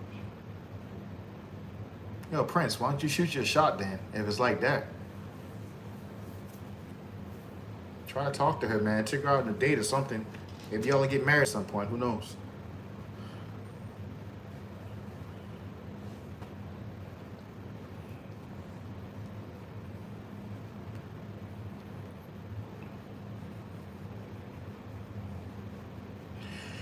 Prince says, Big Mike, I know like one Christian content creator, Mike Maladies, said he's overcome lust, and he explained the story of Joseph in the Bible and how you just gotta run from that. Yeah, the Bible says to flee sexual immorality and and all of that stuff, man. But you also gotta know where you're weak at and also pray about that too, man, because it can catch you off guard too. You know what I'm saying? You gotta be aware of that. You know what I'm saying? Aware that it can catch you at any given time, and then when it happens, you gotta be on guard, man. Like you gotta pray about that. Ask God to show you, and be with you in those times of temptation. And then when those times come, yeah, you might look a little bit, but like it's not gonna overwhelm you. And then you can get away from it. Hopefully before it's too late, before you do something that you know that you shouldn't be doing. Prince says, I already shot my shot about asking to hang out. She ain't interested in me, but okay, well, leave it at that. That's all you can do. See, Prince, you tried. If you tried and they ain't interested, then it's okay, man. That's all you can do. Can't force it.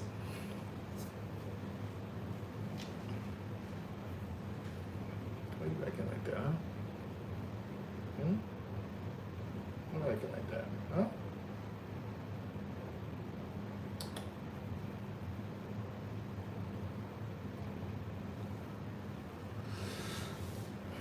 Yeah, but at least you tried though. You tried, man. See, a lot of guys, they just look and they try to they be weirdos about these females, and they don't even try to take them out. They don't try to ask them no nothing. They don't try to ask them no number or nothing, and then just wonder why they always single. Like you tried, it was she wasn't feeling it or whatever the case is, and that's it. Why you acting like that, huh?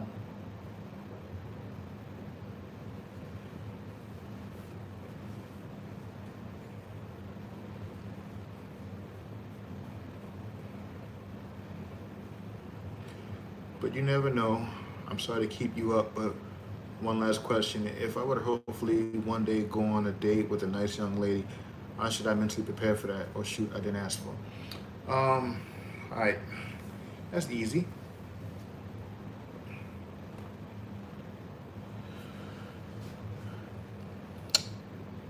How should you mentally prepare for it? So,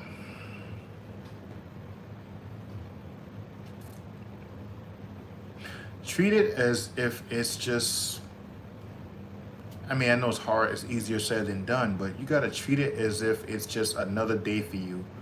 You can't be overly impressed by her.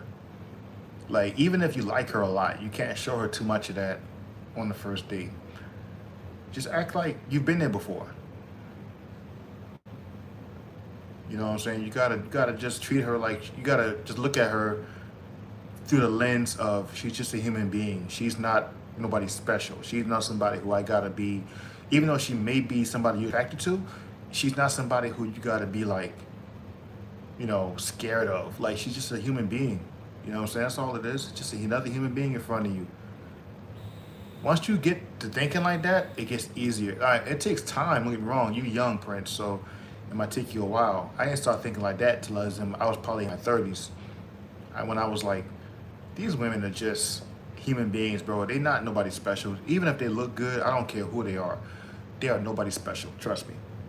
Like they are just attractive, but when you go to talking to these women, it's nothing special. All they got over every other woman is just looks. When you talk to them, they're just like everyone else. And once you see that and you treat them like that, it's easy.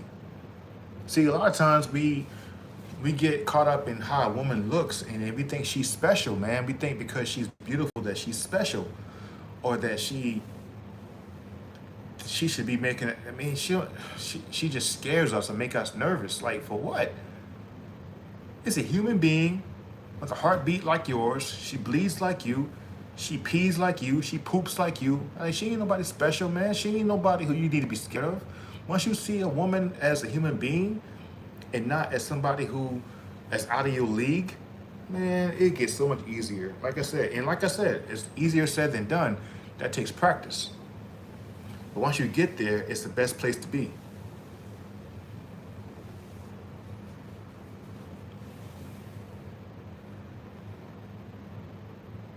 Because I got to that place. I mean, I'm married now before I met my wife. I'm talking about like before I got to that place, I used to be thinking to myself, like, how do I get there? But I'm telling you, once you get to a point where it's like, man, these women ain't nobody special, bro. I'm telling you, they just look good, but they are nobody special to the point where they should be scaring you half to death to talk to them. It's just human beings.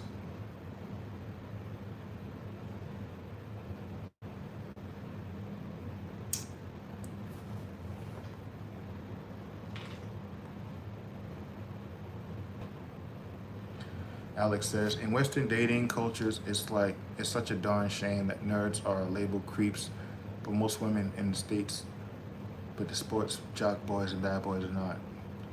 Oh man, that's a conversation for another day, man. Definitely.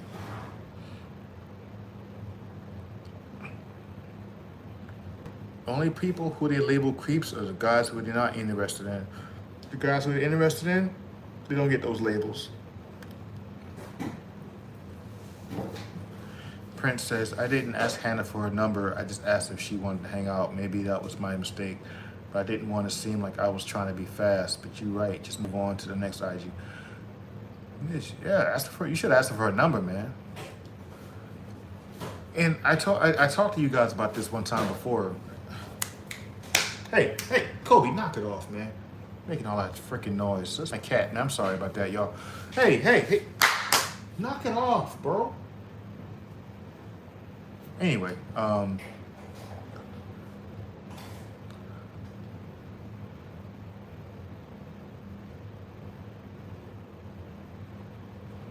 yeah, I think I talked to you guys about that before when I told you guys when you talk to a young lady, you gotta be straightforward and tell her exactly what you want. You can't beat around the bush. Tell her exactly what you want. Hey, you guys excuse me for a second. Let me get this.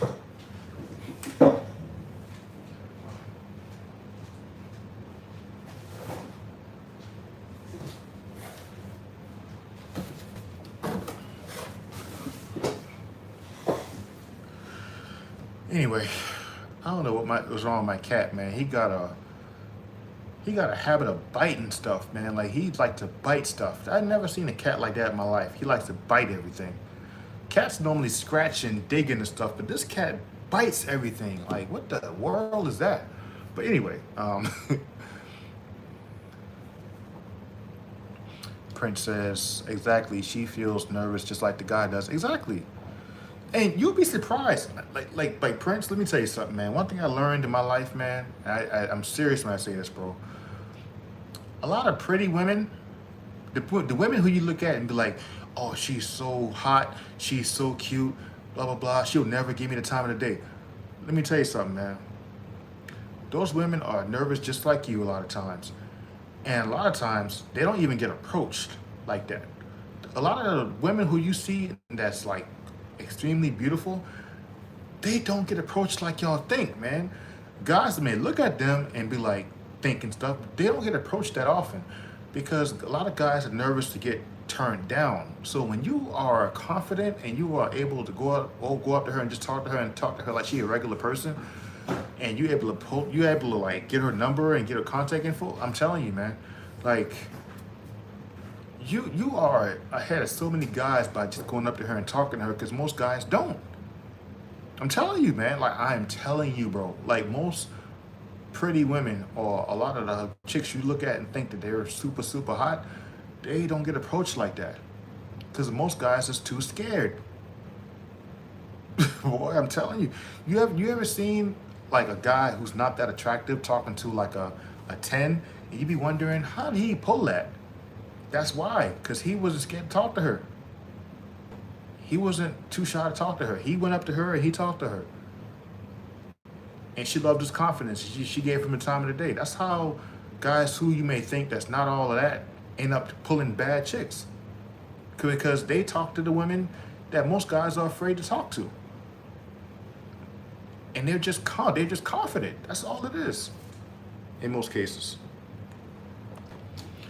Prince says, the main reason I didn't ask for a number is because I was afraid she was going to say no. You got to face rejection, and also I didn't think my grandma would want me to. Grandma ain't good.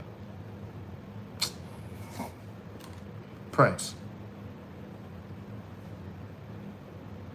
you didn't think your grandma would want you to? Man, wow, man. What is that? I'm going to leave that alone, bro. Prince says, but like I was talking to my buddy, Mr. Warren Stewart, I was just trying to casually greet some ladies at my college and see if I can get at least connect with them on some level and go from there, you know? Yeah. Gotta start small, man. Start small and go from there.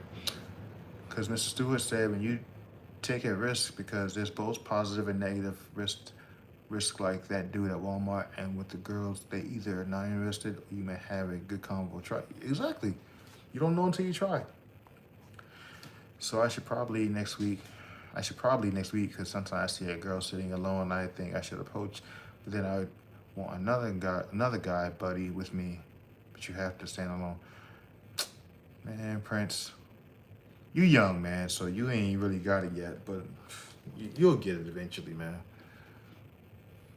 You're only 18, man. You'll get it eventually.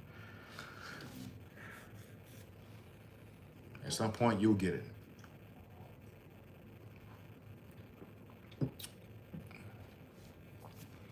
But anyway, man, that's all I got for the live stream, man. I hope you guys enjoyed it. I love talking to y'all, chopping it up. Um, I definitely look forward to doing this again sometime soon. And yeah, Prince says, because they see when they're sitting by themselves, that's the best time to approach things, man. Yeah,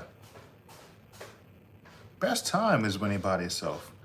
Because, when a lot of times when girls are with like a group of people, they're going to show out a lot of times. Not saying that's always the case, but the best time to approach a young lady is when they're by themselves. So yeah, man, you see them by themselves, and you see that there's the right opportunity. She's not on the phone. She's not doing nothing that looks like she's extremely focused on that one thing and she can take some time out, then yeah, go approach her, man. And see, here's the thing, Prince. I talked about how to approach a young lady on my video on my channel before. So even you probably haven't seen it, but I'll share it with you real quick. When I was single, right? When I was single, I was not that kind of guy who had pickup lines. You know how some guys got pickup lines? They just got the smoothest things to say. I was never that kind of guy. Straightforward and direct. That's what I was. And it worked for me. Now, granted, I'm tall. I'm 6'1". I had, I'm still a big guy, but at that time I was in the gym all the time and I worked out. But that's beside the point. My point is that, like, I knew what to say. I knew it worked for me. I didn't have to go and try to be something I wasn't. I didn't go up there and try to have some pickup line to attract the female. I was just very direct and straightforward. I walk up to a chick and be like, "Pardon me, miss, I'm sorry to bother you, but you caught my attention from across the room. I had to come over here and approach you and say something to you." And I would ask her name. And the reason I would say that is because I wanted to show respect. Sorry to bother you, whatever she was doing, because then it showed that you are acknowledging that you are interrupting what they're doing, right? When you come to, like, don't come to a woman and just be like, "Hey, hi, how are you?" Like, don't do that. Go up to her. "Hey, pardon me, miss, I'm sorry to bother you, but I had to come over here and approach you. You caught my attention from across the room. I just had to come over here and say hello. What's your name?" That right there shows respect, because like I said, you are showing that you are acknowledging that you are interrupting what she's doing. So that helps her drop her guard when she sees that you're respectful. And then you are complimenting her. Like, "Hey, you caught my attention. You're breathtaking. I just had to come over here and say hello, man. Like, what's your name, sweetheart?" When you say stuff like that, first of all, you're acknowledging, like I said, that you are interrupting her from whatever she's doing. You are acknowledging that she caught your attention because she's attractive, and then you want to get to know her on a realistic, you know what I'm saying? You want to be real and get to know her on a respectful level. So you're not being extra. You're not, being disrespectful at all. And even if she rejects you, she's not going to reject you in a mean manner because she sees you're respectful. Unless she's just a jerk. You got some women out there who are jerks, but in most cases, a respectful woman that sees you're being respectful towards her, she's not going to, even if she rejects you and says, "Hey, I'm sorry, baby, I got a boyfriend," or even she may be married and not having a ring on, she will tell you that stuff, and she'll be respectful when she's doing it because you were respectful to her. So that was my thing. Like, I did not have pickup lines. "Roses are red, violets are blue. What do you say about me and you?" I didn't do that stuff, man. Like, I know that's just off the top of my head, but I'm just saying. Like, I didn't do that. I didn't do that corny stuff. I just did straight up approaches. Like, "Hey, I'm letting you know why I'm here. I'm here to talk to you. Like, what's up? Like, you caught my attention. I think you're beautiful. Whatever. I love your outfit, which whatever you're wearing. Like whatever comes to mind, as long as it's respectful and you acknowledging that you are coming to her in hopes to get to know her and you acknowledging that you're interrupting what she's doing. Let her know, I love your hair. Like, how do you like, man? Like, how do you get your hair like that? Well, I love your outfit. Or if she's in the gym, and see, here's the thing: a lot of guys, when they, um, a lot of guys know how to approach a woman in the gym. They think that they can just come to a woman in the gym at any time. Like if you're in a gym, for example, it's all about timing. You can talk to a woman in the gym. Some guys may say, "Well, don't do that," but it's all about timing. Do you interrupt her during her set? No. Now, if you see her at the water fountain, or maybe walking outside the door after her workout, and you see it's a perfect opportunity, then you maybe approach her. Not while she's in her middle of her set, you tapping her, hey, how you doing? Don't do that. But it's all about opportunity. You know, it's all about the timing of things. So man, you gotta just have the right timing and know what to say. That's it. It's so easy, bro. That's one thing about oh my goodness, that's one thing about women I've learned as I have grown and maturing, and I've learned how to talk to women when I got older. It's so easy. It's not hard. It's not hard at all. It's so easy. So talking to women is so easy, bro. You just gotta be comfortable and not be a creep, and just talk to them like they regular people. And I'm telling you, you'll be amazed, bro. You'll be amazed at what you can do. I'm telling you, you will end up pulling a chick that you'll be like, I don't even think I could do it, bro. Like you'll be wondering how you even pull that. I'm telling you, man, you respectful, bro. And you just have the confidence to talk to her like she's normal, and don't treat her like she's a freaking celebrity. Don't treat her like that. Treat her like she's a normal, everyday person. Treat her like she's regular. And you'll be surprised.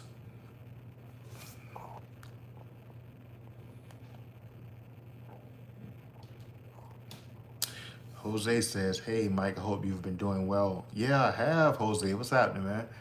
And I saw your email too, Jose. I'm going to get back to you on that, all right? We're going to definitely chop it up.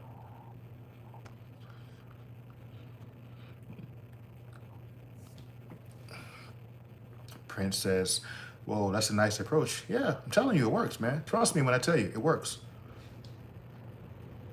Because, like, like I said, the pickup line thing is not for everybody.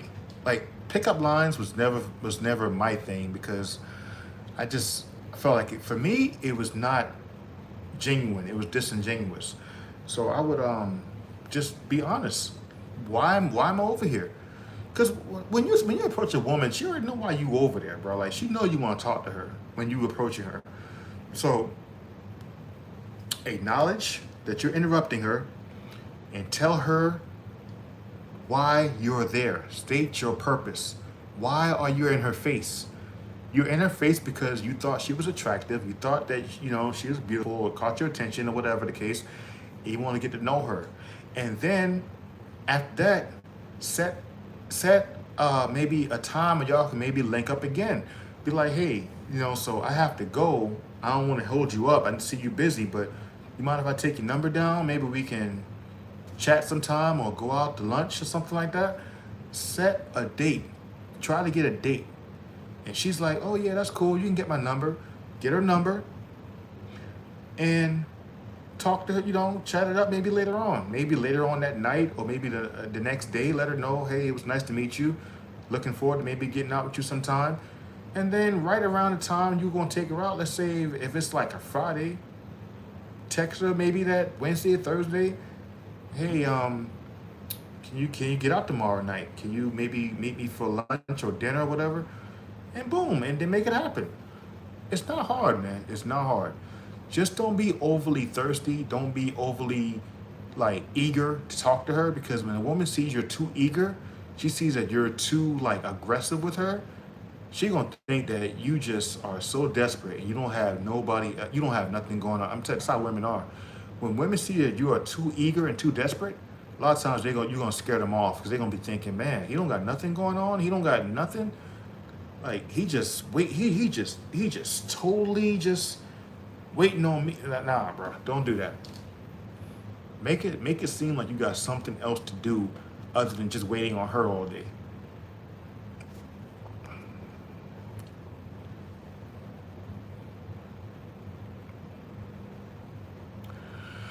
Prince says, so maybe if I approach a young lady who's sitting by herself, I just say, hello, excuse me, I'm sorry to interrupt you, but you just caught my attention. My name's Charlo. Do you mind if I join you? That's perfect, Charlo. That's perfect, man. That's perfect. But like, if she says, yeah, I don't mind if you join me, then you go from there. So hey, so what's your name? Blah blah blah. My name's such and such. Okay, nice to meet you. Are you from here? Where you from? And then have small talk and you build it up. Now, my thing is this, man. Like, I've never really been big on talking too long to a chick when I first get to meet them. Say while you're there, let her know you want to get to know her sometime, or you want to get to know her, get her number, and then you leave. Like, I'm talking, like, don't stay too long. Say what you got to say, let her know you're attracted to her, get her number, and get out of there. Go. Like, don't stay. Because when you stay, you're going to mess around and you're going to talk yourself right out of the situation, bro. I'm telling you, man. Stay while you're there, let her know you're attracted to her, get her number, and you go. If you left an impression, she's not going to forget you. If you left an impression, if you did it the way that left her an impression in her mind, like, wow, who was that guy? He made me feel so special, whatever. And you leave, when you text her later on or call her, she's gonna remember you. And then, she's gonna be like, man, this is guy, I think the way he approached me, like, you're going to be a mystery to her. You're gonna be like somebody who she's intrigued with getting to know better. Because when you put yourself out there too much too soon, you're killing the mystery, man. You gotta just say what you gotta say and then leave. Get out of her face. I'm telling you, get out of her face. Don't stay there and try to be a female. Don't do that, bro. State your purpose. Let her know why you're there, and get out of her face. So, and if you talk to her later on, and for whatever reason she's not responding, whatever, then cool, whatever. It happens. That's a part of the game.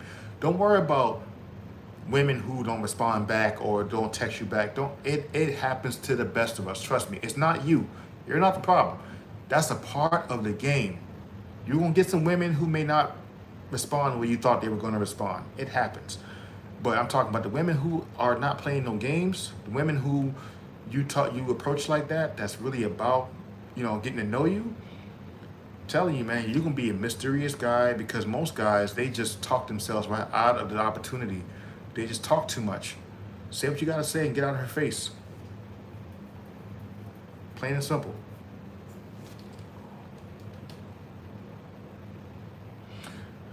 And she'll either say no thank you, and I just say, all right, have a good day, and best case scenario, she says sure, and go from there. Yeah, for facts. General Bullseye. Hey, General Bullseye, what's happening, man? Boy, General Bullseye's the OG, man. You've been with me for a long time, man. How you been, bro? What's up, Big Mike?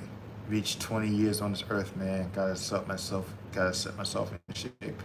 20 years. You 20 now? Man, you a young buck, bro. I'm just messing with you, man. Happy birthday, man. Happy birthday, brother. Or happy belated birthday.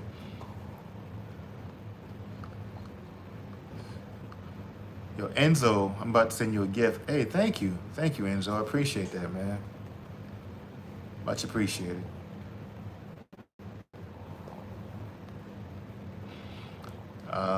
Prince says, how long should you stay there? Like, how long should you stay there? Like 15, 20 minutes max, considering she's cool with you sitting with her?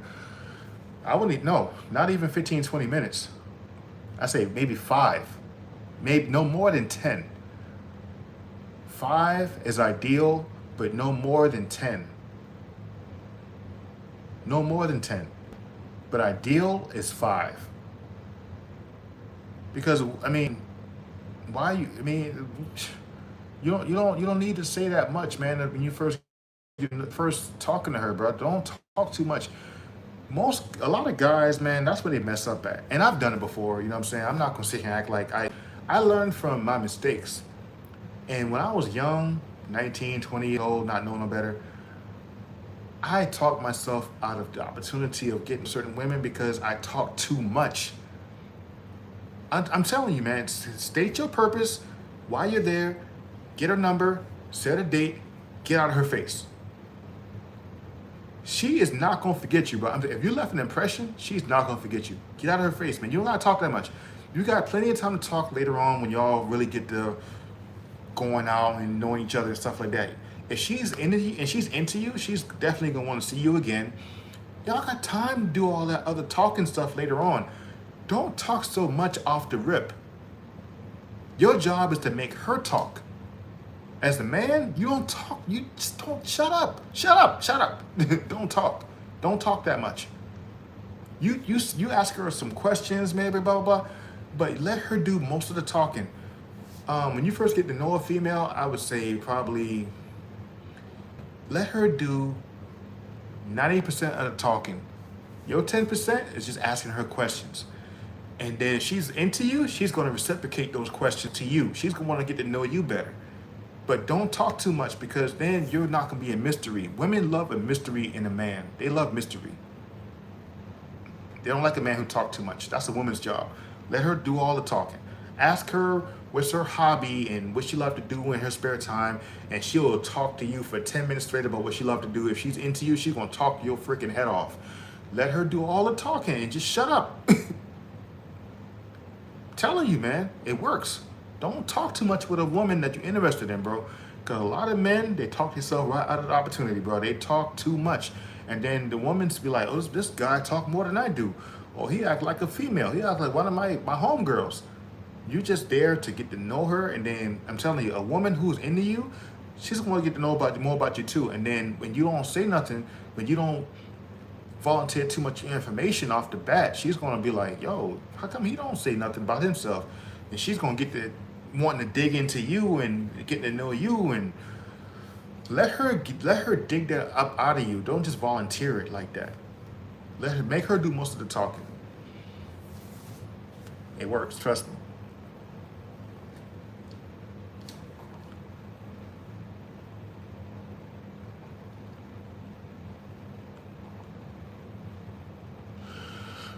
What should be some ways you can leave a good impression, though? So, sorry to be asking you all of this. Yeah, I think I just explained that. For me personally, I just want to look good and figure myself out in these years of being 20. Yeah, work out, man. Work out and get yourself together, bro. You 20 years old, man. You got, God willing, you got plenty of time. Get yourself together physically, spiritually, mentally, all of that, man. Being 20 years old, man. Whew. You are young, man. Work on yourself.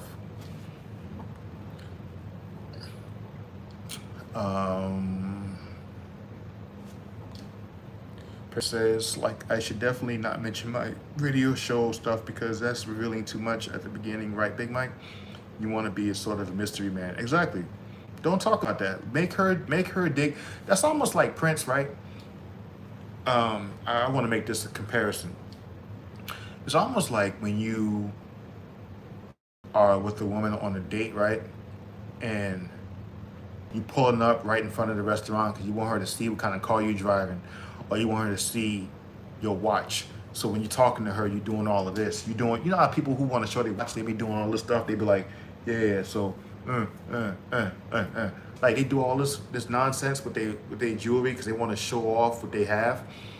That's almost like how you come off when you just talk about what you got going on. You know what I'm saying? Like, make it a mystery. Like when I used to, like, for example, when I used to date, before I got married, when I dated, yeah, I had a Challenger, nice car, all this stuff. I wouldn't pull up in front of the restaurant. I'd park way in the back. So she didn't even see me, what kind of car I drove. She didn't see that until we got to hanging out for real. But at first, she probably would wonder what kind of car he driving. I would make her I would let her see it upon us just hanging out. I wouldn't try to show it to her if I'm making sense. I wouldn't try to bring that and make her see it, because then it looks like I'm showing off, like I'm trying to compensate for something. So don't mention that. Like if she asks you about it, like what do you do in your spare time, or whatever, you might can mention it, or maybe not. It depends on, you know what I'm saying. But like eventually she's gonna find that out anyway. So you don't gotta just don't lead with that. Don't lead with it like it's you trying to impress her, all right? Because eventually, like, cause it like I told you with the car, right? I didn't show my car at first because I know if we get to talking, she's gonna see it eventually anyway. So but I don't have to lead with that. I want her to get to know me, and then as we get to know each other, she's gonna see my car eventually anyway. So it doesn't matter. You know what I'm saying? If I try to show it off right now or she sees it later, she's gonna eventually see it if we get to talking. So don't lead with that. Because women can tell when you're trying to impress them with what you have. And women don't like that. They like a man who is modest with what he has going on. Like don't try to put that in their face as though you're trying to reel them in with that. You feel me? And you guys who are in the chat, if you can hit the like button yet, hit the like button for your boy. I'd appreciate that. If you don't, then kick rocks, please. If you're not gonna show no support, kick rocks. Thank you. Hit the like button for your boy, man. General Bullseye says, Buzzkill here. But Mike, do you know the saying, the fridge protecting the snacks? Like normal, it's rare to see any women out here out alone, either with another one. Oh man, yeah, yeah.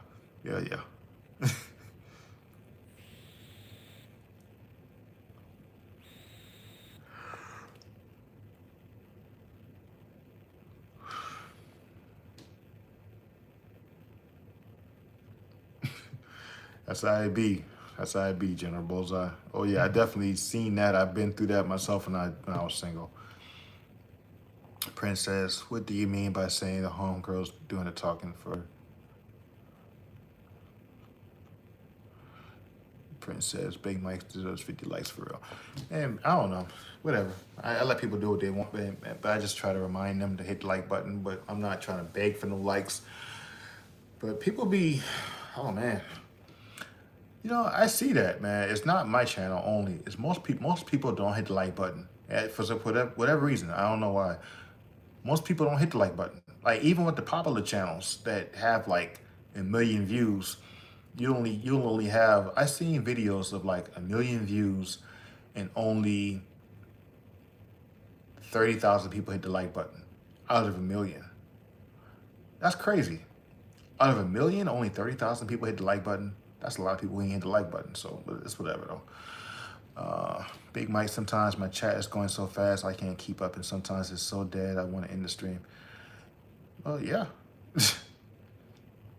Hey, all you can do is the best you can, man.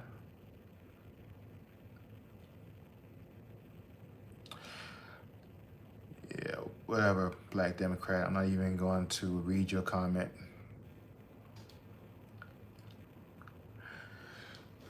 I'm 6'1", 250 pounds, so I highly doubt I'm a little man, but whatever. Anyway,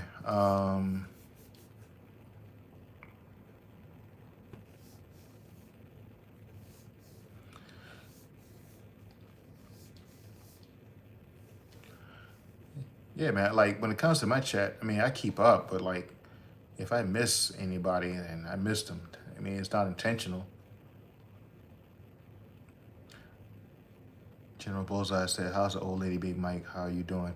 Yeah, General Bullseye. So you don't know this. I mentioned this earlier on my live stream, but my old lady is expecting. So thank you for asking. But yeah, man, she's good, man. But we are expecting, and I'm overjoyed by that. So yeah, that's gonna be later on this year, God willing, that our child's gonna be born. So yeah, but thank you for asking, brother. How you been, man? You been good? Thank you, hey, General Bullseye, man. Thank you again for your long time support, man. Like I got nothing but love for you, bro. General Bullseye been supporting me for a long time. I'm talking about before COVID, like a long time. You remember you were one of my earliest subscribers, man. And this dude is still around, man. So thank you so much. I really, really appreciate you, man. I really, really do. Yeah, exactly. 7 years. I said like you've been around before COVID. I remember that because when I first started doing my videos like regularly when I was in San Diego back in 2020, you was commenting on my videos back then. So, hey man, thank you, bro. God bless you, bro. I appreciate your support, man.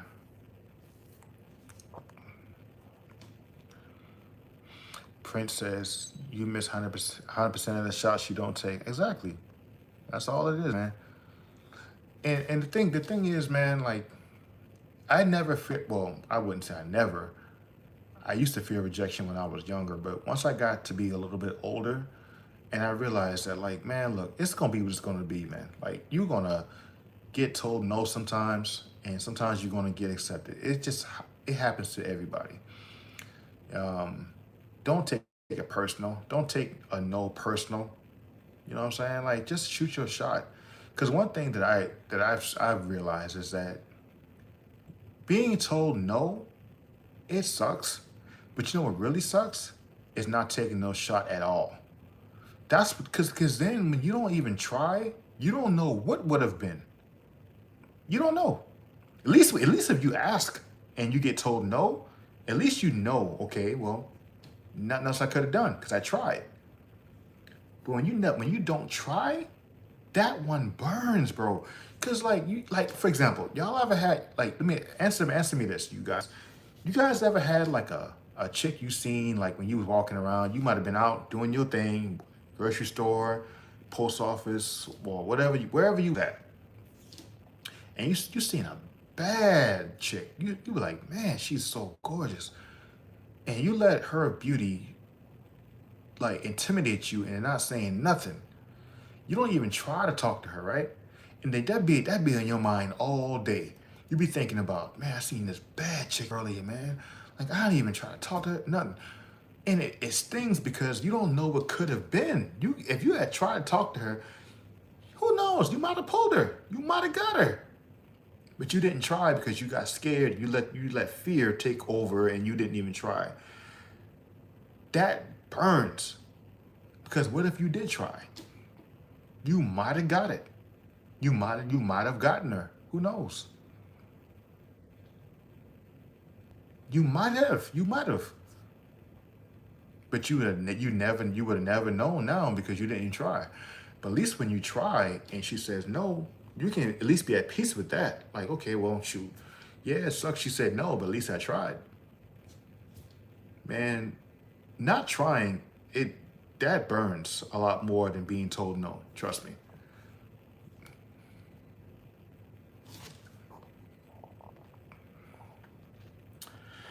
Prince says, Big Mike, how much is it for the membership? $2, right? Or less? No, like, so um the bottom tier of membership, just for appreciation. I'm talking about just saying, hey, I appreciate what you do. I love your channel.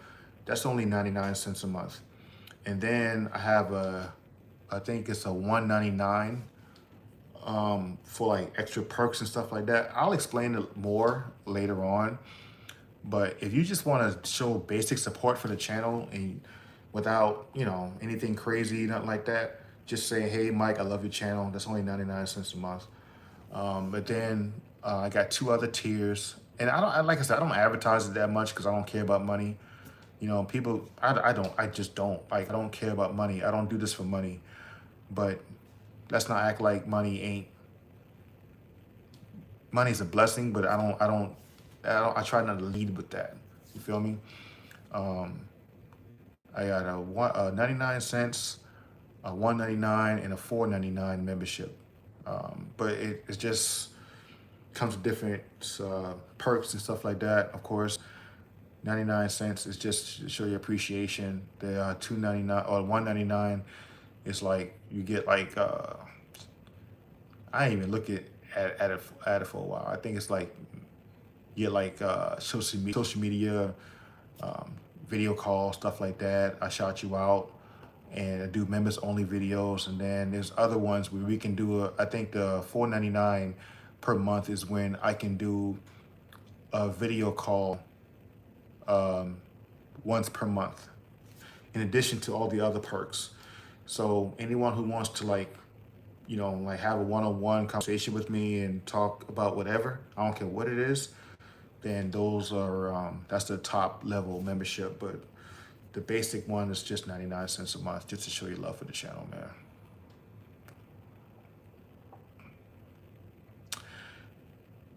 TR Crane fam says MJ LeBron. That's easy. MJ, like, what are we talking about? Like this, man, this whole MJ LeBron debate is really getting on my nerves. It's not even close. The people who seen MJ play, listen, LeBron's a great player. I ain't taking that away from LeBron. LeBron's a great player, but he is no Michael Jordan. No, he's not Michael Jordan. LeBron ain't close. I don't care about stats. LeBron played for almost a quarter century. Of course, he's gonna have all the stats. I'm talking about like in terms of impact and what I've seen in my lifetime with Michael Jordan versus LeBron. Michael Jordan all day long. Like, it's not even close. And people who talk about MJ and LeBron, it's like the media pushed that narrative out because they've been looking for someone to replace Michael Jordan since 1998. That's the truth. They've been looking for the next Michael Jordan since 1998 when he retired with the Bulls. That whole the Washington Wizards stint, I'm not counting that. I'm talking about when he hit that last shot in 1998. The media has been looking for the next Michael Jordan since then. Kobe Bryant came the closest, but he's not Michael Jordan either. Even though he came very, very close, he's not Michael Jordan. And to me, LeBron ain't even better than Kobe. So the whole Michael Jordan argument is just stupid because people who seen Michael Jordan play, like myself, I'm about to be 43. I've been alive long enough to see Michael Jordan play. I know what it was like to watch Michael Jordan play in my lifetime. Michael Jordan, when he played, the world stopped. Everyone stopped what they were doing. The streets were empty. People left the courts, the basketball courts, came in the house and watched Michael Jordan play. Like he commanded your attention when he played. Nowadays, I don't care if I watch LeBron play or not. LeBron, he's a great player, but it's like he's not it for me. I'm sorry, like he's not it. But I love him. He's a great player, but no, he's not Michael Jordan at all. In terms of skill, impact, creativity, the presence, the aura. No, he's not Michael Jordan. And I don't care what nobody say about that. It's not, I'm not changing my mind.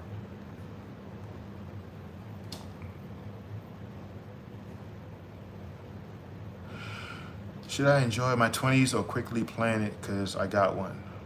Workouts, figure myself out, and learn Japanese because I'm looking there.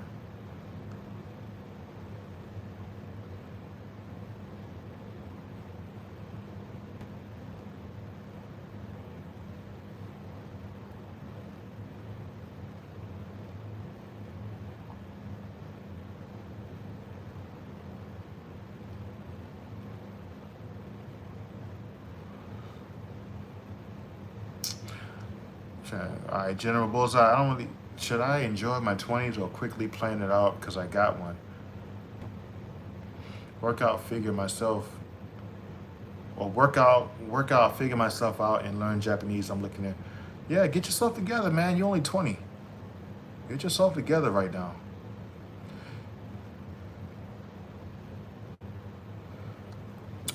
Prince says, puppy love. And with Hannah, I've shot my chances, so I don't have anything to regret, really, right? If you shot your shot and you done what you could and you still didn't get it, leave it alone. Rejection happens to the best of us, man. Leave it alone, bro. If you got rejected, it's okay, man. It's okay. It happens to everybody. It's not you. It happens to everybody. It's okay. You tried. Better than not trying at all. Like I said, man, like I actually, like me personally, when I asked a girl out back in the day or whatever, I actually felt somewhat relief if she said no. Not to say that I wanted her to say no, but I felt relief if she said no because I knew that I tried. If I didn't try, that's what burned because you never know what could have happened. Like for real, man, like I wanted her to say yes, but even if she said no, it was like that felt to me better than me not trying. Because, man, when you don't try, you never know. Like my man said earlier, you miss 100% of the shots you don't take. So if you took that shot and you missed, you can sleep well knowing you tried to take that shot. But then not taking that shot at all, and then you'd be like, man, I just might have hit that shot. How would I know if I could have hit it or not if I didn't even try? So, man, look.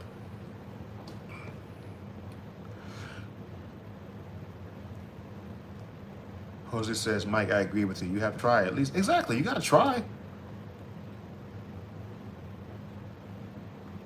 Well, I'm telling you, man, like, I'm sure if y'all have not had that experience yet, y'all gonna have it. It sucks. If you, let's say you see a bad young female. She is beautiful. She got the curves, she got the face, she got the hair, she got the skin, all of that. You see her walking, and you just freeze in fear, and you didn't even try to talk to her at all. That's gonna be I don't know how y'all are, but that used to be, when I was single, that used to burn me all day long. I would sit there thinking to myself, dang, what if I had said something to her? What if I tried and she said no, I was at peace. I'm like, well, at least I tried. But then there were times when I was single back in the day that I would try to talk to a chick that maybe even I think I couldn't have pulled. And I actually pulled her. And I was like, yo, like I was through the roof. Like, dang, I pulled this chick, bro. Like, because I had the balls to talk to her. You know what I'm saying? Like, there's no greater feeling in the world than that, than to conquer. You came, you saw, you conquered, and you got what you wanted. And you didn't think you could even get that, but you got it because you had the confidence to go after what you wanted, and then you got it. That's the greatest feeling in the world, man. I'm telling y'all, go for it, man. I mean, a girl ain't gonna kill you for trying to talk to her, man. As long as you're respectful, man, you good. Just even if she reject you, you okay knowing you tried. Prince says, but the thing is, one guy who is like 41 said, Prince, you've gotten a second look from her, a date or hug or anything. And I'm like, whatever, they will all come and go. The thing about me, Big Mike, is I'm sort of prideful, and I know the Bible talks about that highly, and I'm like, why wouldn't Hannah like me? This on that, but like I remember you said, you're not going to be everyone's cup of tea. Exactly. I don't care who you are. You're not gonna be everyone's type, and you can't take rejection personal. Don't take it personal. Well, why take it personal? They don't know you like that. Like, all they can go off of is maybe what they may know about you or see about you, or they may not just be for you. You may not be just for whatever reason. I mean, it don't matter, man. Like, you're not gonna pull everybody, man. I've been doing okay, Mike. At 19, I remember was diagnosed with cancer, and I had to face it by myself. I had to pay to get a taxi to visit them and go home to swell me mentally, but I'm doing okay. Dang, man. Sorry, General Bullseye. I mean, I hope you're doing all right, man.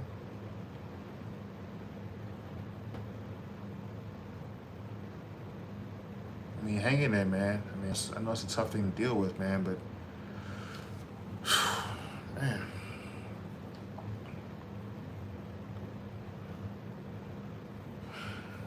Yeah, I get it, General Bullseye, man. Like, just keep praying for them, and that's all you really can do.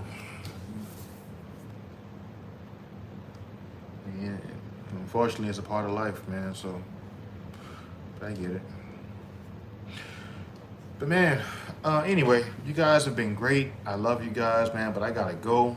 It's almost 1:30 in the morning over here, and I gotta get some sleep, man. My wife has been sleeping for the last 2 hours, and I gotta get in. I gotta get in next to her, man.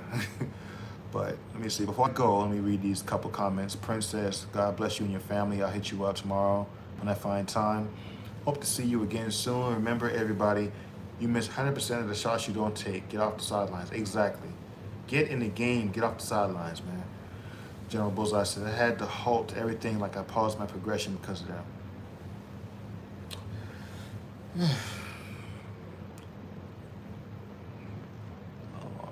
Man.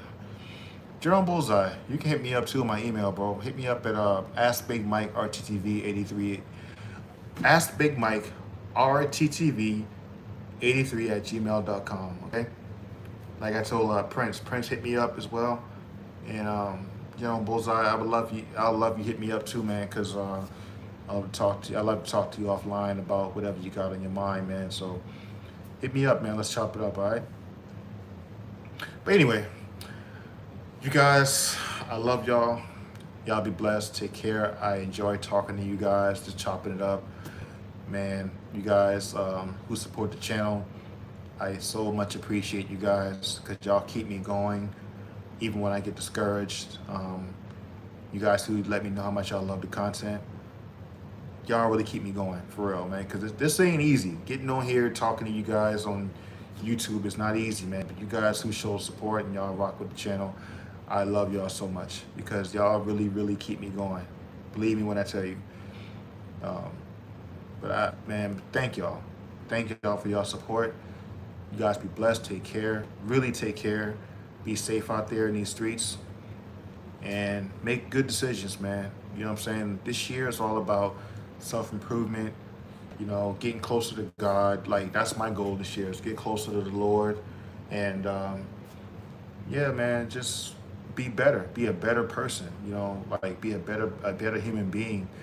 So I hope you guys are on the same page, man. Get closer to God, man, because ain't nothing out here in this world that's like really worth your time. That like that like it's just so much negativity out here nowadays that the best thing nowadays is just to get close to God, man, because there ain't nothing out here, bro. It's just not a lot of garbage out here, a lot of things that's out here to distract us and get us off our purpose, get us off of our square.